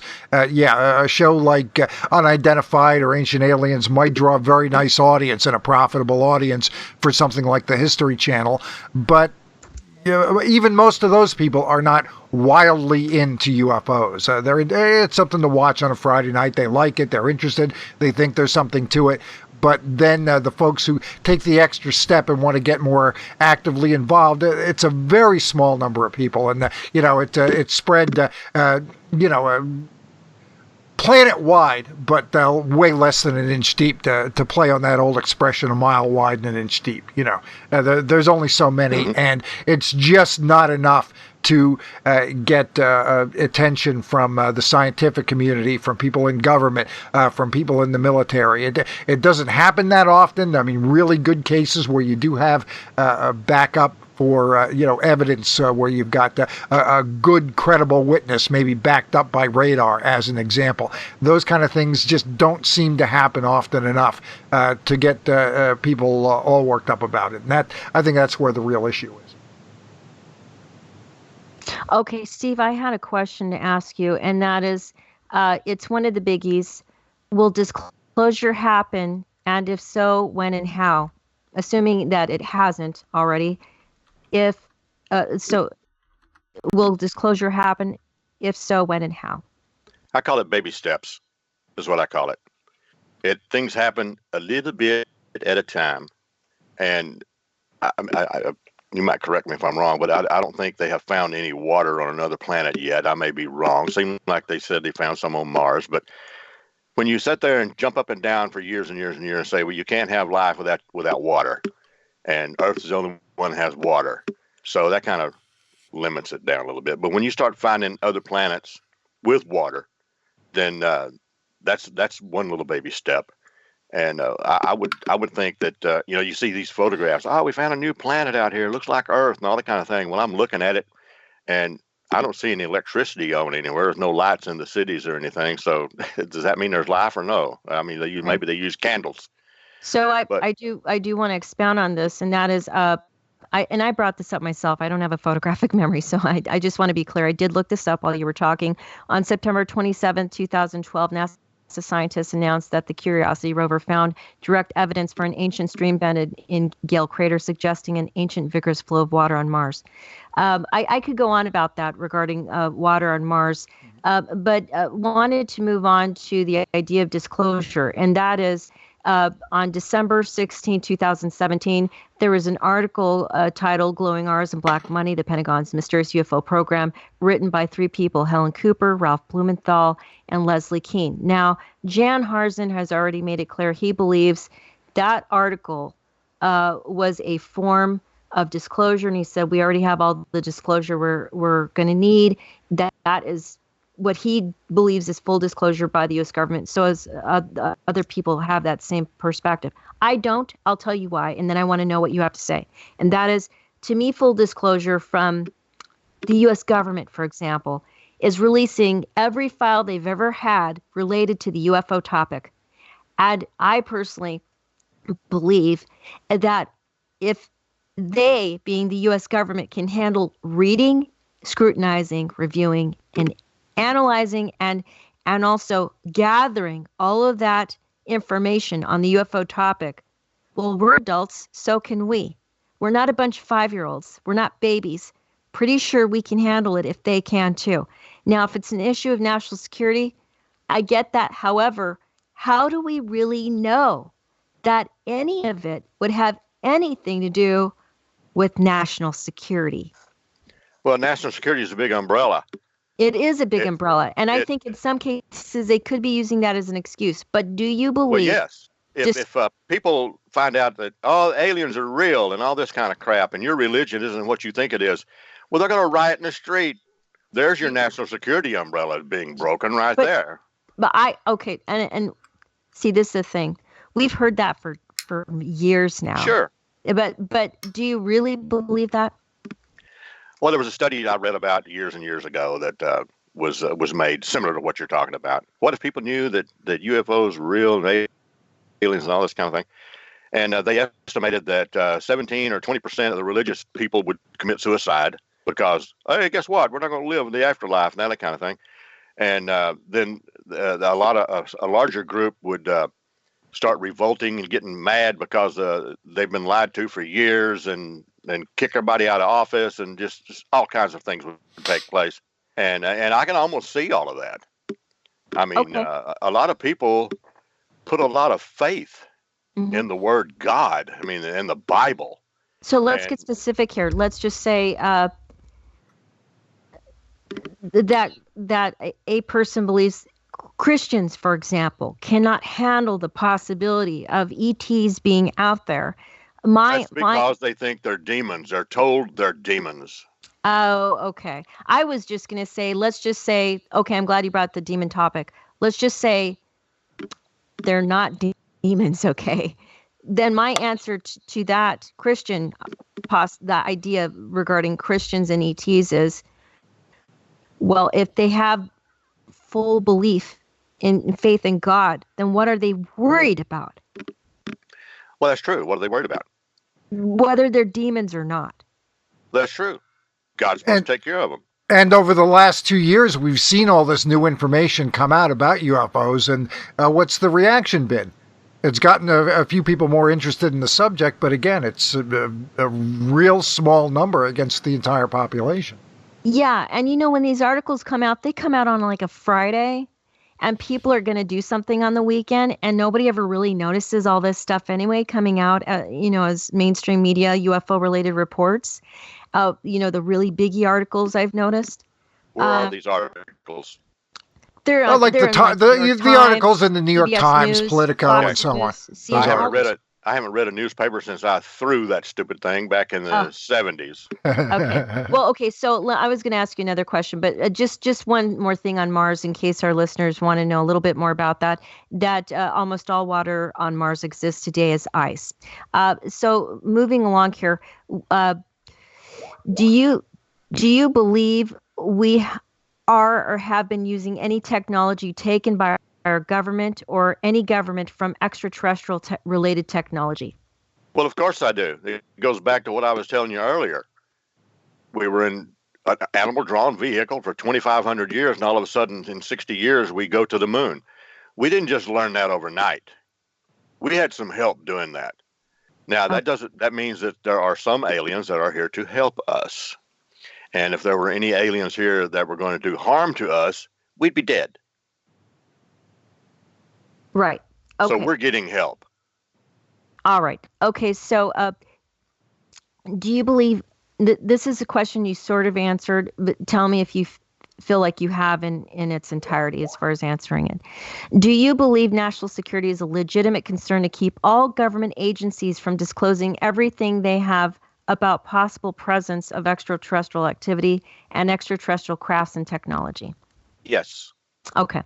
And what are your thoughts on the Advanced Aerospace Threat Identification Program, AATIP, videos from the Pentagon UFO study? I think there's, Frank, tell me if I'm correct, but I believe it's a gimbal, go fast, and Tic Tac. Yeah. Well, I've been hearing a lot about the Tic Tac lately, but anything in the news big time like that, I think is just a test. I think it's our equipment, and they're testing it to see what the results are going to be from the people at large. So let me give you an example. It's like another one of those baby steps I was telling you about. Right. So we interviewed a few folks. I think it was 4 different people. I think it was PJ Hughes, Gary Voorhees, Kevin Day, and what was the other person's name? Jason Turner. I believe it was. Jason Turner. Yeah, of USS Princeton and the USS Nimitz. And I asked the question basically, do you believe it's possible that this being the Tic Tac, this thing being the Tic Tac they saw, was one of ours, meaning U.S. government's? And one of them said yes. Now, I talked to a scientist. I'm not going to say who this person is, okay? And they said they believe from their perspective that it doesn't make sense that DARPA or any other department of the U.S. government would test out equipment while the military, without the military knowing, because it's possible that they may react in a mortal manner, like actually shoot at the craft, therefore killing the folks inside or ruining the multi-million-dollar drone. Do you really? So my question to you again is, do you really believe it's still one of ours based on that idea? Yes, because any kind of a threat, an unknown is a threat. And if it's in close proximity to an aircraft carrier, that's a major threat. But so why? They did not launch any aircraft to challenge this object. Wait, say that again. The aircraft carrier did not launch any aircraft to challenge the object. Well, it did, actually. It did. They sent out 3 different sorties to go take a closer look. Okay, and what'd they find? They saw the object up close. Well, let's see, 2 of them, I believe, saw the object up close, and then a third was able to get that FLIR video.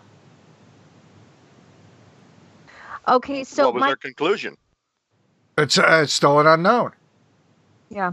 So then my question... the one pilot, Fravor, he is convinced that the vehicle was not of this world. Somewhere along the line, someone told them not to act with it. Act with it meaning what? Lock onto it and shoot it down. Well, they didn't have weapons on board. Part of their training was not to be armed. Well, there's the other rub. You do not send up aircraft to challenge another unknown without armament. I think that was actually a topic of debate in the UFO community regarding what we're talking about here.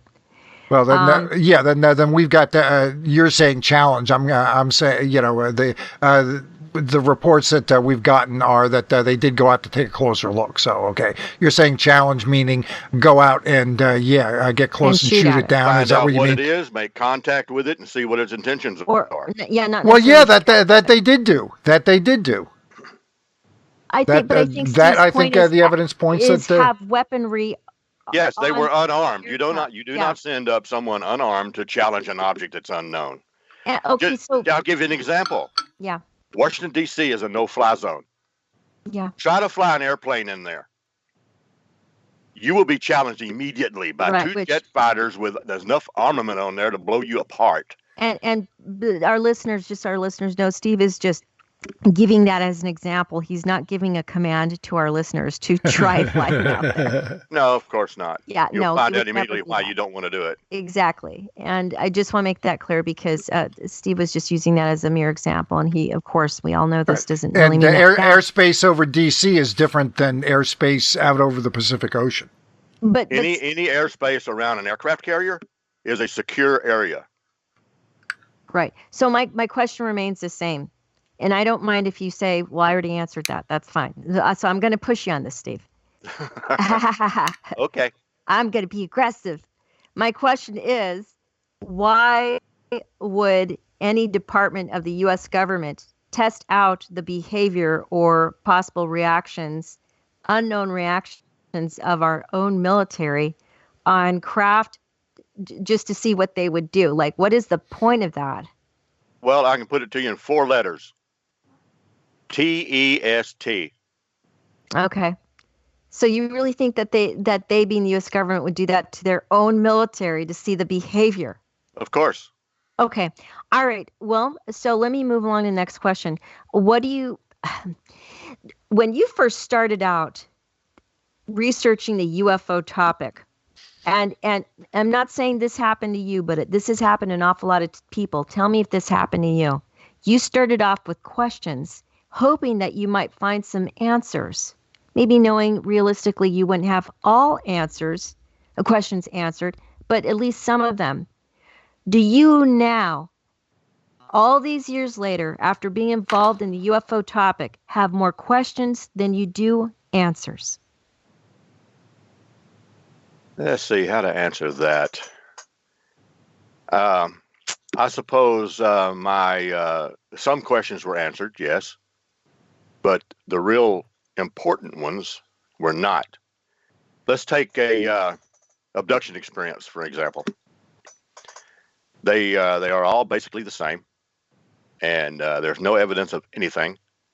There may be some scratches or something on the body or something like that, but I can scratch myself and say an alien did it. They always talk about these implants, which always something that's like a splinter that's been there for years. No really good evidence on that. And I began to look at my investigations in a different way. When I would go into an investigation, I would just kind of look around. First thing I'm looking for are UFO books. I want to see how many UFO books that they have or read or look into, or what channel they've looked at, because any abductee can read 2 abduction books and be a champ on what goes on, and can say anything, and they can repeat anything in that book, and that's what happens. That took place. This is it. So I did it too. I don't know what their ambitions are or why they're doing it. Maybe it did happen, and all of the incidents are the same. But I don't know. It's just, I really don't have any more questions than I had to begin with. It's just that some of the questions are being explained a little bit different. Do you think that it's possible all of your questions may be answered eventually in your lifetime? No. Okay. And so my last question to you is, and it's a super broad one, is there anything... Well, you're a super broad chant, so... you are too, Frank. Thank you. Oh, thank you. She called me a super broad, for the record. I'll be a super bored. How about that? Okay, so my super broad question here, Steve, is anything else you'd like to cover regarding the topic of ufology or MUFON for our listeners as a parting thought or thoughts? I think that anyone that's interested in the UFO topic should join MUFON immediately. And it's not just so MUFON can make a lot of money and all that kind of thing. It's like I said earlier, we need a voting block. And until we have several million members in MUFON, we're going nowhere fast. And yes, that's just simple fact. And let's be clear, because there's a lot of myths about MUFON out there that need to be cleared up by folks who are involved with MUFON. And Steve is a perfect person to address these myths. One is MUFON is a part of the government, the U.S. government. Please address that, because that's not true. Anytime I hear something like that, I'll jump up and down and say, yay, I'm going to get a big check this month. Right? No, we are not part of the government. And anybody who says that has no idea what they're talking about. Thank you. Also, there's very, very few people actually paid in the MUFON organization. That's maybe true. 1 to 2% of the MUFON organization has paying positions. The other thing is, if folks want to join MUFON, Steve already addressed this earlier, but what you do is you go to MUFON.com, and when you're on that site, you then what, Steve, can you? Yes, they've made changes to the website. The join button used to be at the top in the right-hand corner. It may not be there anymore. There's a small bar that goes across the page at the top or half, right? And there's a button there that says join, and while you're doing that, you can join MUFON, and you can also be a field investigator, and that's quite a maneuver to join and be a field investigator. I'm not saying it's hard, but you can join by the manual. The manual is very I don't know, it's pretty thick manual, and it has a lot of good information in it. And the test is no longer in the manual. The test is online. And we have a unique way of doing that test. Used to in the past, all the test answers were big time secret. Only about 3 or 4 people knew the answers to this test. Myself and Ken St. John developed a system when we put it on the CMS. We now have 300 different questions that the test generates a 100 question test from. And basically, no one gets the same test. So we don't have to worry about who gets the answers to what, when, and where, because they're all basically scrambled now. But all of the answers, all the questions and everything are all in the field investigator's manual. Everything comes out of there. Right. And then the other myth is that MUFON makes money. They're a nonprofit organization, so that is correct, right, Steve? That's true. We're a nonprofit organization, and like I said, a few people are paid. I know I'm not, and I've been in this thing since 1991, and I don't care. Right. I don't care who makes money in MUFON. I'm having fun doing this. I want folks to know also there are people from all over the world involved in MUFON. MUFON is in many different countries and different in every single state in the United States. Correct, Steve? Yes, there's a lot of sighting reports. I'll tell you what, the countries that have the largest group of sightings are United Kingdom, Canada, Australia, and the United States. Everybody else is just scattered here and there, 2 or 3. Right now, I'm in control of about 150 different countries. Right. And we get, I don't know, in 1 week, maybe five cases out of all of that group.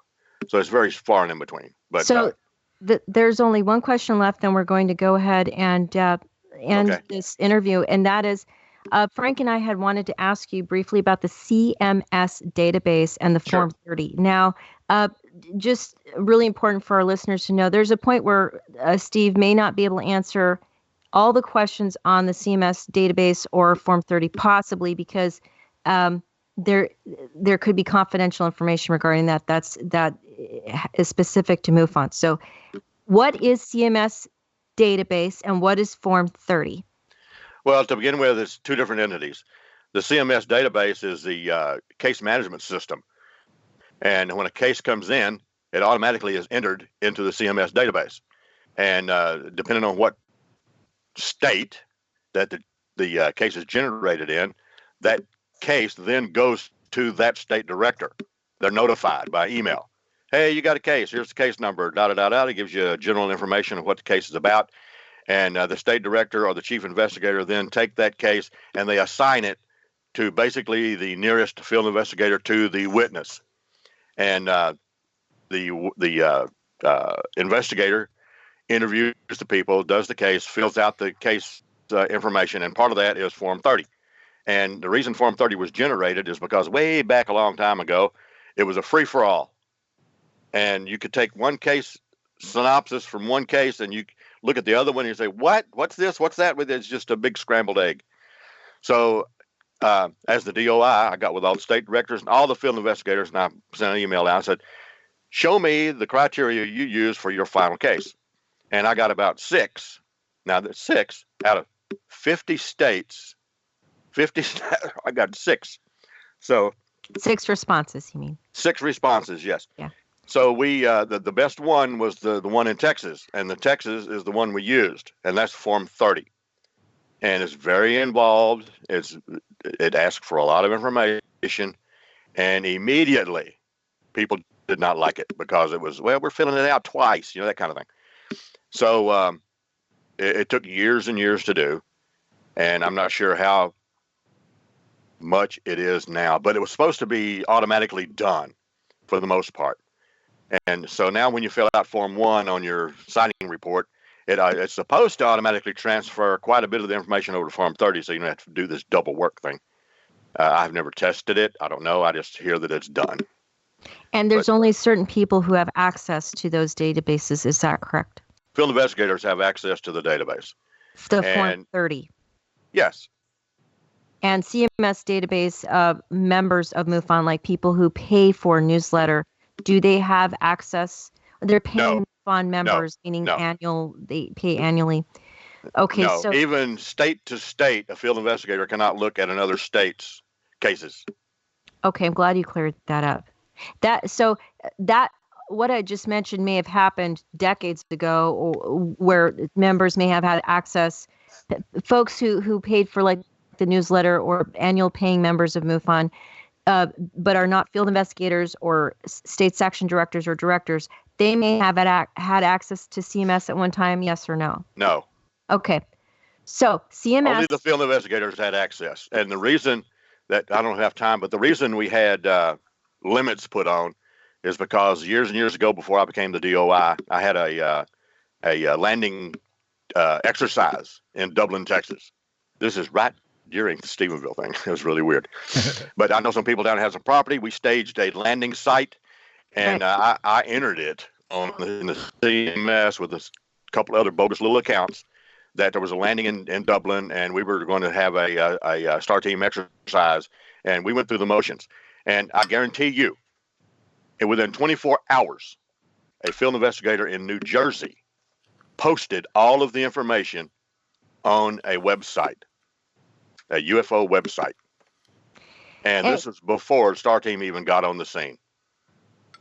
So our listeners know what Steve is talking about when he was talking about a site. He's talking about, okay, so what happens is MUFON will every now and then, according to their schedule, create a landing site for a UFO for training purposes only. I'm the only one that ever did it. Right. Okay. And my understanding is, like, for example, you might use weed killer to create yes, I did a perfect exactly circle, and then use a grid in order to yes. section off different parts of the UFO crash landing site. Yes. Then folks will show up with technology, like, for example, laptops, and then also they might use prosaic things like bags or whatever material in order to try and capture evidence in the most sanitary and scientific manner possible. Is that correct? Yes, that's right. And the executive director, I think it's Clifford Cliff, he asked me, he says, well, what if somebody comes up and wants to know what's going on? I said, well, I'll just tell them it's a training exercise, because that's exactly what it is. Right. Then something that's really important for people to know, not that this will ever happen in anyone's lifetime, okay? But Steve and I have talked about this before, and he was very emphatic about it, and I think rightfully so. If somebody ever comes across something that appears to be a crash, well, yes, call 911. Important to do, meaning a craft that they don't recognize what the vehicle or object is. Yes, do call 911. However, stay away from it, because if there's radiation of any kind, you do not want to become exposed to it, right? That is correct. Very correct. So, and your MUFON team or teams, do they have equipment to detect radiation? Yes. Okay. Now, you also made something very clear the last time we talked, and you said the priority, aside from calling 911 and staying away from, any possible radiation contamination or exposure, is just knowing that the first folks who would be there to detect radiation would probably be like the fire department or any department devoted to radiation as a specialty, to their basic expertise, I guess, basically their expertise, right? Yes, that's correct. So it's just important for folks to understand that there's been reports that people in the past that have come across alleged ET craft or some kind of craft crashing, that they have been exposed to radiation, possibly, right? Yes, there's reports about crashes in Mexico where the officers that went in all died shortly thereafter. Okay. All right. Well, this is such a huge topic, actually, but I'm just really glad we were able to go over it. I know you and I talked at length regarding how if one were to actually study a crashed UFO, meaning a possible ET craft, how a team would do it if there was no radiation exposure happening, if there was zero radiation going on, that how a MUFON team would actually study, analyze, and research and investigate it. That was a very interesting discussion that you and I had. And you basically communicated that there would be a grid laid out, and then there would be technology used, and then folks, in theory, in the MUFON organization, would actually analyze the evidence. How would they analyze it? But depending on what the piece was, what size it was, we have labs that we send things to, which are secret labs. And the reason it's secret is because we don't want every state director and every field investigator in MUFON saying, "Hey, I've got some material here, and I'm going to send it over." There's some boxes of things that Jan was telling me about years ago that were in headquarters, and he says, "I don't know what to do with them." I said, "Well, send them back to the people who send them to you." Right. Okay. Well, Steve, thank you so very much for your time. I'm really glad that we had this opportunity to speak to you. It's been a fascinating 2 hours, and just want to go ahead and let everybody know Steve Hudgeons is the International Investigations Director for MUFON, and he oversees 150 countries regarding MUFON. And just really thank you so much for the privilege and honor of interviewing you. Thank you very much. It's my pleasure to be here. Thank you. Thanks a lot, Steve. It was a lot of fun. I appreciate it. Okay, thanks.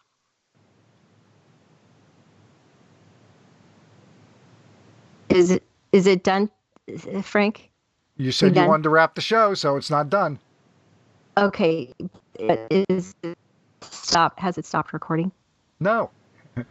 I'm recording this. This show still, you said, yeah, we haven't wrapped the show. Still going. We're still going. Oh, okay, great. So let me go ahead and ask you a few questions, if that's okay. Okay. Yeah, but I don't have a whole lot of time. I got to get going. Okay. Here. Well, I'll be really fast. Right. Regarding the grave damage topic in the U.S. government, having said that top secret UFO files could cause grave damage to the U.S. Top secret UFO files could cause grave damage to U.S. national security if released, is what the Navy said. Right. What is your feeling on that? Well, they might be right, but we don't know because we don't see it. There have been past information gathered by the U.S. Navy in particular regarding mapping the ocean floor that they kept classified for years, and it prevented scientists from developing theories and conclusions regarding plate tectonics. So the government has a lot of tools. The military in particular has a lot of tools to gather information. They do it about UFOs. They did it about the ocean floor back just prior to World War II, and they hold on to it. And while I don't think it's really necessary to provide too much information about the specifics of their tech and so on and so forth, they could certainly provide more information about the number of cases, that type of thing that they deal with. So we don't know for sure, but I'm not 100% convinced that everything in those classified UFO files would really present a grave danger. So that's where I stand on that. Okay, great. Well, that was the only question I have for you for right now. You and I do have some more podcasts coming up. And also, I would love to do a podcast with you on some, I would like to say, I believe it's a conspiracy that hit the UFO community, but I don't want to talk about it right now. It happened, I believe it was in February. A new conspiracy hit the UFO community, and at some point I'd like to go ahead and talk to you about that. Yeah, we'll talk a little bit about that. There's a lot of disinformation floating around, a lot of manipulated information that does have some basis in fact. It's interesting stuff. I think a good time to talk about it will be next week when we have Michael W. Hall back with us, along with Spiros, to talk about the alien autopsy, and this all kind of ties in. So that'll be a good opportunity to talk a little bit more about that.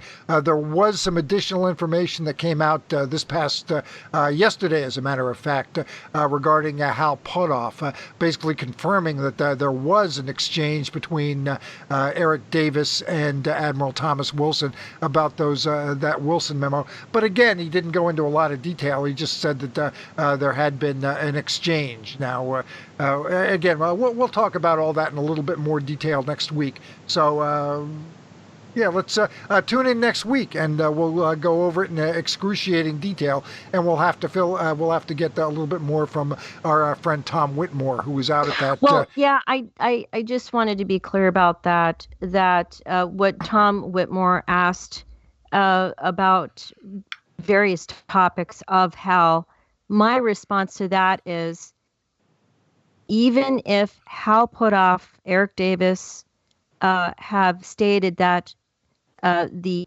Davis-Wilson doc, and I say that with quotes, okay, has not been altered or is a phony or a hoax. Well, that's not what he said. What he did. Well, no. Well, I want to be clear. That's not what he said. I'm talking about an actual conversation I had with him.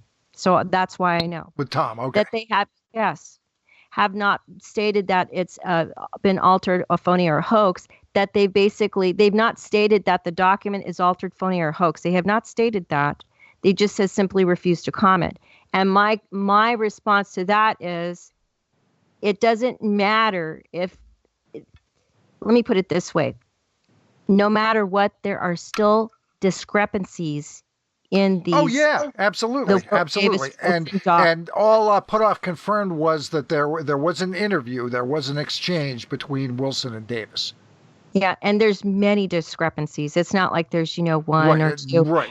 And then the leaked documents, we've got people on the record saying that they were manipulated. We've got Willard Miller, we've got John Alexander saying Commander Willard Miller has already stated that the letter, the alleged letter he was supposed to have written, he was very clear. He said, those are basically part and parcel letters I've written to other individuals. However, there's some straight out fiction. It's just actual fiction made up, added to those sewn together letters that he wrote. So that one letter was not something he wrote from beginning to end in its entirety. Right, exactly. It's a bunch of different ones, and it also includes fictionalized things in that sewn together letter. Right. So. And I still believe, despite what Puthoff said yesterday, I still believe there are certainly some elements in those Wilson-Davis notes. Again, for example, Commander Miller supposedly was especially curious about some particular cases, including the Socorro case, which he said he had no knowledge of. And yeah, I do actually believe that. That is, again, the sort of tropes and devices that have been used throughout disinformation that's come out over the years. So again, now we've got a clearer picture that Puthoff did confirm that there was at least some sort of an exchange between Davis and Wilson. And I kind of expected that would happen. I'm kind of surprised they didn't get that confirmed openly, publicly before. But finally that's happened. So we'll talk more about it with Michael Hall when he comes on next week. That's fine. But again, I just want to make it clear regarding the Davis-Wilson. I laugh when I say the word document because I don't believe that can really be called a doc. People misunderstand what the word document means. But I recommend people look up the definition of it. That does not mean that by virtue of the word document married to the two names Davis-Wilson means that whole conspiracy is real as it stands. Okay. Secondly, just because Hal Puthoff said that the Davis-Wilson document, in quotes document, said that it contained projects that were ongoing, possibly classified or secret or confidential, whatever category you want to put them in, does not mean that document, again in quotes, is real. It just means it may contain information related to projects that are confidential. But again, it doesn't verify or authenticate the Davis-Wilson document as being real in its entirety, not by any stretch of the imagination. Exactly. That is the point. People need to understand that. There's some real problems with that Davis-Wilson diary. I say diary because it basically looks like one, the way it's written. And, we did a podcast on this. I'm not going to waste any more time. I can also tell you there's no way anyone on this planet can actually say the Davis Wilson doc is real in its entirety as it stands.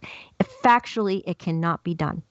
Yeah. There are some things that there are some serious problems with it, and he did confirm it. So that Davis did speak to Wilson again. That's not a huge surprise. What's really the surprise to me is they could have gotten it. Why didn't they get this done sooner? Why didn't they get this done sooner? I agree. And also one other thing I'd like to bring up to the attention of our listeners, and that is that I contacted an individual who is involved in AFIO. And that is, the former intelligence, the FOIA, the former intelligence. Yeah, the Association of Former Intelligence Officers. And now you're breaking up, Chant. Yeah. And Chant, you're breaking up.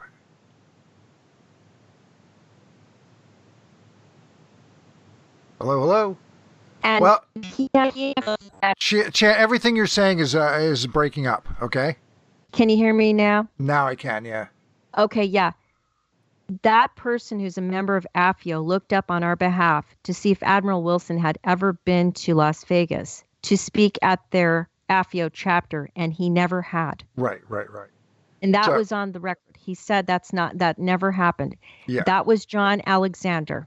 Right, He's a member of AFIO. He has been for many years. Yeah. He looked up himself, and he was able to determine that was not true. And right away, we were able to find that, in fact, that Vegas chapter was a relatively new chapter, that, in fact, it had been founded right around that time frame where this meeting supposedly took place. So, I mean, that's about that. Let's wrap up now. We've already gone over 2 hours, so let's wrap this up, and we're going to have more on all this next week. So, Chant, right. Thanks so much again, and we'll have more. It's next week we're going to have Michael and Spiros on, I believe. All right, thank you, So that'll Frank. be a lot of fun. Thanks show. A lot, everybody. Have a great week, and we'll talk to you next week and have more conspiracy and disinformation stuff, and it's going to be a lot of fun. So be sure to tune in. Thanks a lot. Bye-bye now. Thank you. Bye-bye.